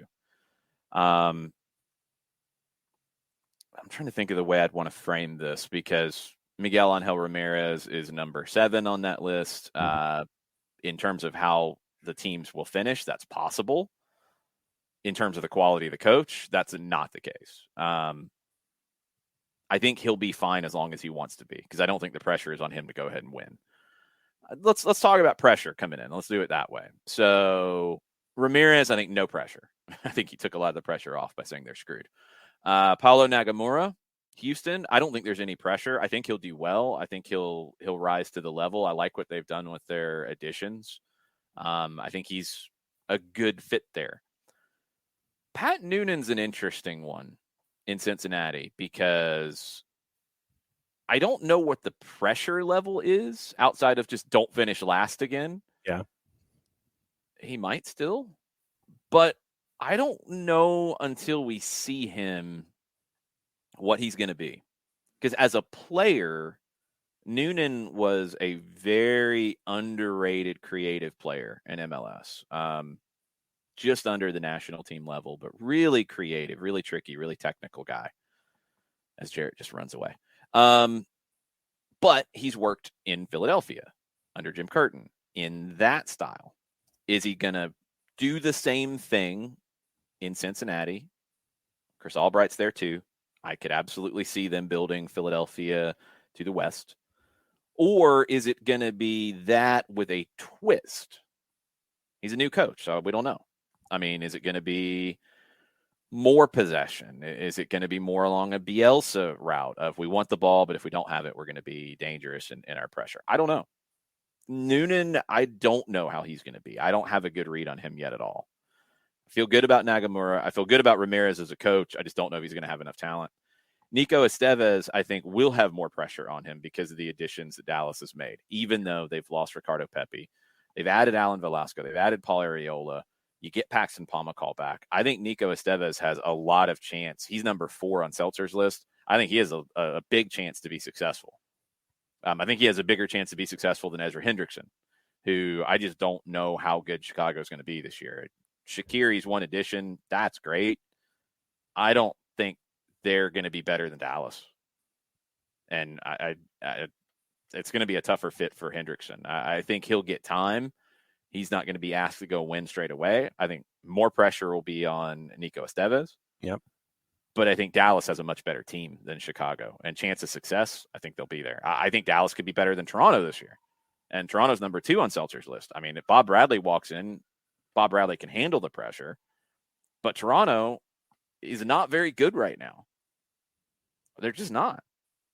They don't have much defensively. Michael Bradley's getting older. They've lost Delgado, which I think is a big loss for them. You're asking Okello or Priso to pick up the slack there. You don't get Insigne until the summer. I think Toronto has a much lower chance of success than some of the teams on this list. LAFC is number 1, and Steve Cherundolo is a manager that I think has pressure, and I think he's going to be one that is expected to do well straight out of the gate with the players that they have and the work they've put into their roster. I think John Thornton has gotten it right coming into this season, where you could have questioned him in previous years. He's made a lot of additions, but how is Cherundolo going to handle it? I don't know. Until we see it, I don't know. Are they going to play a lot like Bob Bradley did? It sounds that way, but he'll have some tweaks on it. So what changes? I don't know. Most pressure on them. I think Cherundolo will have a lot of pressure. I think Bradley will, even though it's unfair pressure because they're just not very good yet. Yep. I think Estevez will have pressure because Dallas has invested a good bit. I think Noonan will have pressure because they've been bad for so long in Cincinnati that there is an expectation of, yes, we don't want to suck anymore. I don't think there's much pressure in Chicago on Hendrickson, Nagamura in Houston, or Ramirez in Charlotte. I think those 3 have the least amount of pressure on them coming into the year. Yeah, I mean, I look at Cincinnati, and there's that expectation of, all right, we have this new administration in here. We're tired of being at the bottom of the East, so I think that pressure is there for Cincinnati. But once again, I don't know what to expect with Pat Noonan and what a Pat Noonan team is going to look like. Obviously, with the money that FC Dallas has been spending, I would say that there is a lot of pressure on Nico Estevez with everything that has been invested in their club heading into this season. Chicago, I don't know what version of Shaqiri we're going to get. And is it the one that was a couple of years ago with the fresh start, or is it the one that struggled? Look, I don't care what version of Shaqiri we get. He's not Superman. Right. I mean, who is going to help him in Chicago? He can't play every position. He can't do everything. Mm-mm. I mean, however good he is, like, it's not a great roster. Like, Shabilko should be somebody they can build around. I like Duran. I like Navarro. Gaston Jimenez is solid. But defensively, meh. You're going to play a teenager in goal. He's going to have some ups and downs in Salonina. But in the attacking portion, I mean, the wingers, there's a lot of questions about Chicago. He can play in a bunch of different positions, Jason Nix, but he can't play all of them at once. That's the problem. Yes. He could play wide. He could play as a 10, but he's got to play one spot and have people around him to do something. And I'm not buying it. I think the Shaqiri hype coming into the season is too high. Way too high. I'm skeptical. We'll see. And where Toronto is concerned, I think that it's going to be a rough start. I want to see what they look like, obviously, when the players come in the summer. Where I think Toronto's in trouble is because the expectations are so high, and they're not going to be very good early. And again, Lorenzo Insigne is not Superman. Toronto will likely field a lineup, either Bono or Westberg in goal. I guess Kamar Lawrence on the left side, but I don't know what's going on with that. He wasn't supposed to be there. He, I think, still is. Luca Petrasso and Caden Chung are your other two fullbacks. They have three. You probably haven't heard of Petrasso or Chung. You're not alone. Center back, you got Salcedo coming in. Good. Mavinga, passed it, but can he give you another good year? Shane O'Neill, good depth. McNaughton coming in from CPL. Luke Singh was supposed to go, but I think he's still there for now, and we'll see. Midfield, Michael Bradley, Jonathan Osorio, Alejandro Pozuelo. Pretty good if you're going to play Pozuelo as a 10. Osorio is going to have to play a little bit deeper to play Delgado's role. That takes away from him in the attack. Okello or Priso could pop up and give you more. That could put Pozuelo out wide, because out wide you've got Shaquille Marshall-Rudy, Jaden Nelson, Jacob Schaffelberg, all really unproven as regulars in the league. Insigne comes in the summer. You've got Achara, who could play out wide, who got hurt last year. You've got Akinola back. You've got Jesus Jimenez coming in. We'll see what he can bring. You go through that team, and you tell me Toronto's a playoff team? I don't see it. And that's if Insigne was there the whole time. I definitely don't see it with him coming in the summer. Yeah. I'm not buying it. They're not good enough. Yeah. I just anticipate an offensive mad dash, and they probably come in as what offense? Lead. What offense? Well, with the addition, what I'm saying is with the addition of Insigne coming in to help, I think it's going to be like we've seen with LAFC in the past, where they're going to try to outscore folks. They're going to, you'll see a lot of 4-3s and 5 goals on the board, but I think they'll hemorrhage goals just as much. Yeah, look, that's all well and good, but LAFC in the past had Diego Rossi. They had Carlos Vela. They had Diamande. Who does Insigne have to play with? Achara, Akinola.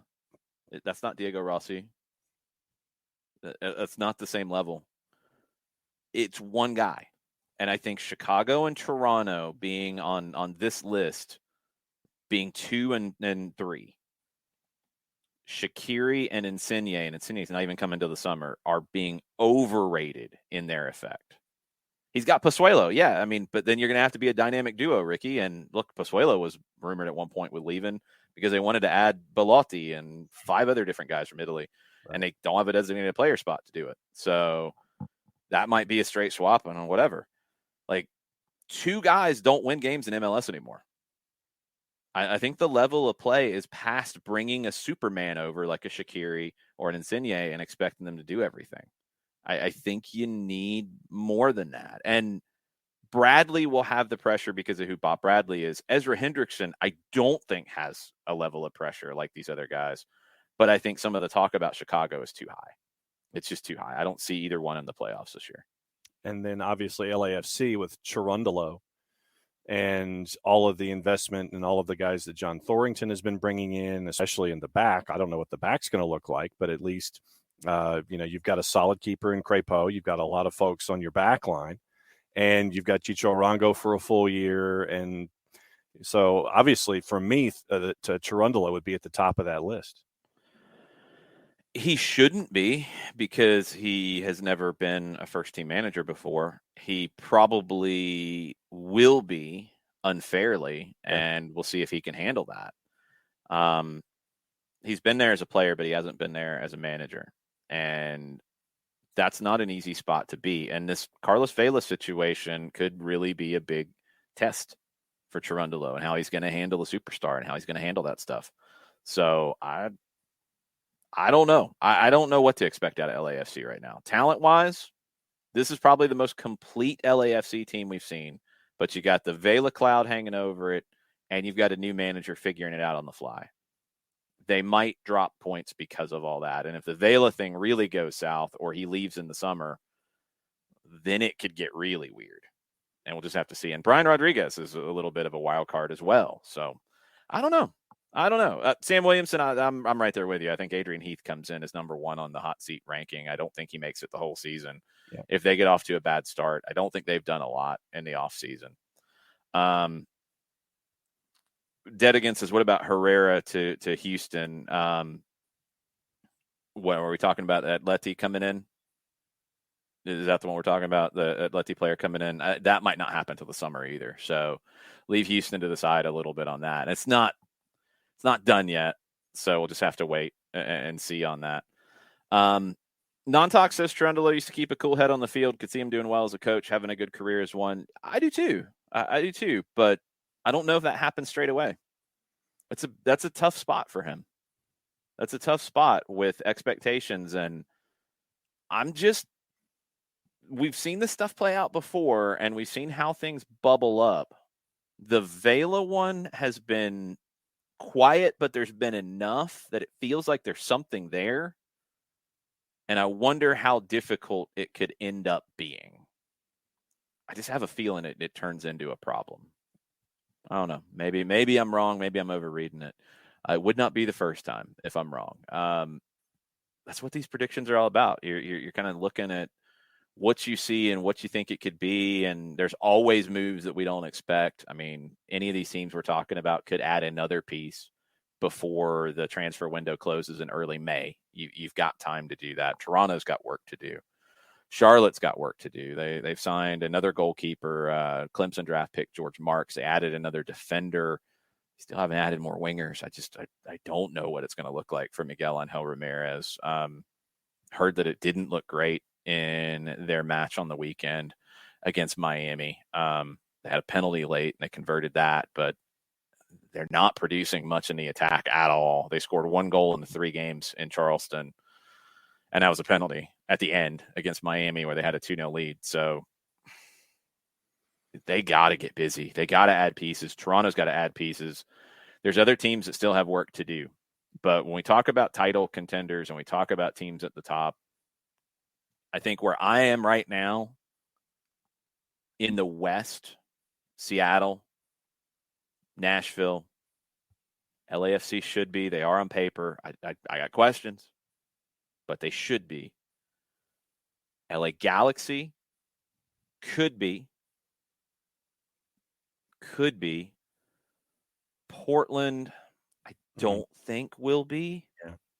I don't think Colorado will be unless they put some money towards a number 9. And I don't think Kansas City will be a title contender. I think they'll be right below it. If Colorado puts some money to a 9, they can win the West. And they can win the West in the postseason. but they're not going to win it with what they have. I just don't. I don't see it. In the East, I think Philadelphia will be there. I think New York City will be there. I think Atlanta will be there. I think New England will be there. Yeah. So I'm thinking 8 for sure with a couple other possibilities. Other teams in the East to watch. Yeah, think about this for a second, because there's a bunch of jumbled teams after that group of 4, in my opinion. And I don't know which way it goes. And a lot of it's going to be down to moves. Go back to 2019 with Atlanta United. They made a jump when they went and got Justin Merrim late in that first window. And that was a great addition for what they needed at the time. Wasn't a huge, earth-shattering move, but it fit what they needed. And he ended up playing some wing back and was critical for them. So who makes that kind of a move to jump up? Is it Toronto? They go get a defender. They go get a fullback in the league somewhere who's going to be second choice. They could. That could be a big help. Orlando is probably at the top of the B group. But I got questions about Cara, the new forward. I think Facundo Torres will be very good, but how long does it take him to be very good? And Mauricio Pereira, is the age starting to catch up with him a little bit? I think they're at the top of the B group. I think Red Bulls could be at the top of the B group. They left it a little late with some of the additions, and you got to get these guys in, and we're seeing around the league visa issues are a problem. But Red Bulls got Tom Edwards back. That was big. They added Luquinhas. They've added talent. They took them forever to do it. But just a couple more starters into that group, yeah, I think they're a playoff team. And they could be a 4-5 kind of playoff team. Miami, I don't think is a playoff team this year. I think they'll be competitive. I think they're happy with what they've done. They should be. I think they've done really good work to reload and set themselves up down the road, which they needed to. They needed to get out of the short-termism and think bigger picture, and I think they've done that. They've gotten younger. They'll be competitive. They'll be a handful. Cincinnati, I just don't know. DC, honestly, I do not know. I don't think they make the playoffs. I just have questions about DC. Columbus on paper should have been last year on paper. It's another year, so Caleb Porter should be back in the postseason. That's what's happened. That's just a crazy coincidence, but on paper, they have the talent to be. I think a lot of it comes down to Pedro Santos at left back. Is that a bit of a defensive liability? And who gives the production on the wing to make up for Santos playing left back? Is it Yayaboa, the Ghanaian who comes in from Poland? Is it Alexandru Matan, who I love his talent, but didn't really show enough of it last year? Is it Derek Etienne? Is it Luis Diaz? 4 guys in different realms of Which one gives you the production on the wing to make Columbus a playoff team? Because that's what it'll come down to, in my opinion. Chicago, I don't think is quite there, but again, Chicago and Toronto are similar. If they continue to splash the cash and find ways to do that, they can put themselves into competition for the number 7 spot. I don't think they get it. I think Montreal is a playoff team. I think they are in quality. Can they stay there? That's where a Chicago or a Toronto could pass them. So it's the 4 teams at the top of the East for me that I think are going to fight it out. Then the next group feels like Orlando, Red Bulls, Montreal, Columbus. That's how I see the East right now. Toronto and Chicago have more work to do. Cincinnati just has to become competent. Charlotte has to add more talent and their expansion, so I don't think the expectation is there for them in the same way. And Miami's on the right path to be there maybe next year, but not this year. They'll be around. They'll be competitive. They'll steal some points from people, but yeah. That's how I look at the East right now. Yeah, with the East, I've got that group of 4, like you have Philadelphia, New England, NYC, and Atlanta. That's my A group. Then that group chasing after the playoff spots is that jumble of Orlando, Columbus, Montreal, Toronto, and Red Bulls. They're all chasing after the rest of those spots. In the West, I've got Seattle and Nashville as my A group. Sporting for me would be like the B plus. Then you're looking at LAFC with everything that John Thorrington has put together for Steve Cherundolo. Galaxy with a healthy Chicharito would be. If LAFC is not in the A group, Steve Cherundolo is not there next year. I think the expectation is not for them to just be a 5, 6, 7 team in the West. Yeah, I don't think he sticks around. If they miss the playoffs, I think he's gone. I think they go to somebody else. But no, I think LAFC's got to be an A team with what they have on the field, and I think the expectation is they're an A team. Cherundolo is going to have to find a way to be that. And then the rest of my grouping in the making the playoffs group, for me, it's after Sporting and LAFC, it's the Galaxy, Colorado, Portland. Okay, so in no particular order, I'm just saying that they're in that group.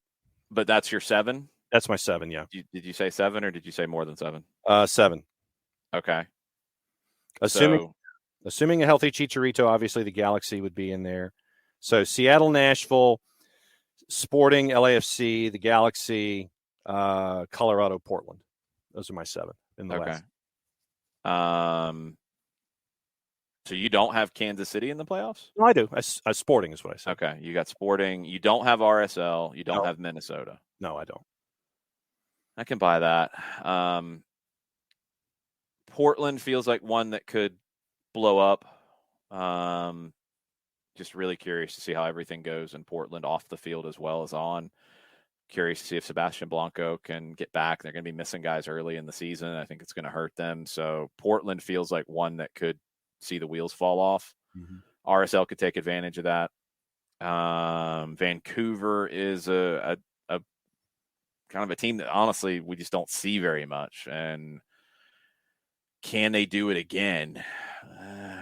They're good. They're good, but I don't have a read on them just yet. San Jose, I don't think is there. Although Jan Greguš, good addition. Calvo, good addition. Okay, they're a little bit better than they were. They have a chance. Houston's a year away. I think Dallas is a playoff team. I just don't know who I take out of your group because I think Dallas should be a playoff team this year. Would it be Portland? It could be. It could be. It could be Kansas City. I mean, I could see Kansas City falling apart if Shelton doesn't take a jump and you don't get enough out of the forward from Montenegro, of Vunovic, and you have the shallowy contract drama hanging over your head. I could see Kansas City falling out. I think Dallas will get in. I just don't know at whose expense. Minnesota was there last time. RSL was there last time. Vancouver was there last time. They are all going to compete. I think the West is more jumbled than the East. The East, it feels like there's clear lines at different points. Yeah. The West, I mean, outside of Seattle and Nashville, there's questions on everybody. New coach with LAFC, Chicharito's health and some of the additions in the Galaxy, and they fell out at the very end last year. They should be okay, but are they a top team or are they a second tier? Colorado, are they going to get a number 9? Can they repeat what they did where it felt like everybody played over their level last year? Can they do that again? Dallas, a new manager, lots of new faces. Can it gel? Houston, new manager, some new faces, heading in the right direction, but how fast does that come together? Does Luis Amarilla score the goals that Minnesota is going to need to be a playoff team? I don't know. I'm not positive on that, and I don't know if they have enough else. I think losing Greguš really hurts them. We've talked about Portland, Salt Lake. Again, they're another one where it felt like Pablo Mastroeni had them punching above their weight. Can they continue to do that? That's a big ask. San Jose has punched above their weight for a long time. It feels like Matias Almeida is out of juice. He wants to go. Is that going to end? Is it going to end badly, or did they get a little bit of some rejuvenation with Greguš and adding Calvo and adding some veterans of the league? Kansas City, we've talked about. In Vancouver, do they become the next level team, or do they maybe need another year to gel? And they have a new manager for a full season. So the West feels very muddled, whereas the East, it feels like there's separation and things. We'll see. Yeah. We'll talk a lot more about it on the week as we go. Tomorrow, Mike Conti will join us. Thursday, we will not have Nico Moreno with us. But Wednesday night, and we'll have stoppage time in the afternoon with myself and Mike. Wednesday night, I'll be on Kelly Francis's new show. Thursday night, we'll be at Slow Pour. Kelly will join us for that in Lawrenceville. Terminus Legion Nation will be hanging out. Atlanta United Nation with Terminus Legion up in Gwinnett will be hanging out with us. Get into a lot of Atlanta United predictions and things to watch for as we get into the season. Friday, after the show, we'll be heading down to Vidalia for high school soccer with Toombs County playing Vidalia. Saturday, the season starts, and there's a bunch of games at 6 o'clock. Really weird, time with everything happening at 6. Be watching Charlotte, listening to Charlotte. I want to see what they do against DC in the opener. Be paying attention to Colorado this weekend and in Concacaf as we see them next week. And just curious to see if we get any answers about some of these teams that feel like they have a bunch of questions coming in. So we will see. But it's a busy week on SDH. Thanks for hanging out with us for a little bit extra time today. We will be back tomorrow morning, 9:05. Much platiel. Much platiel.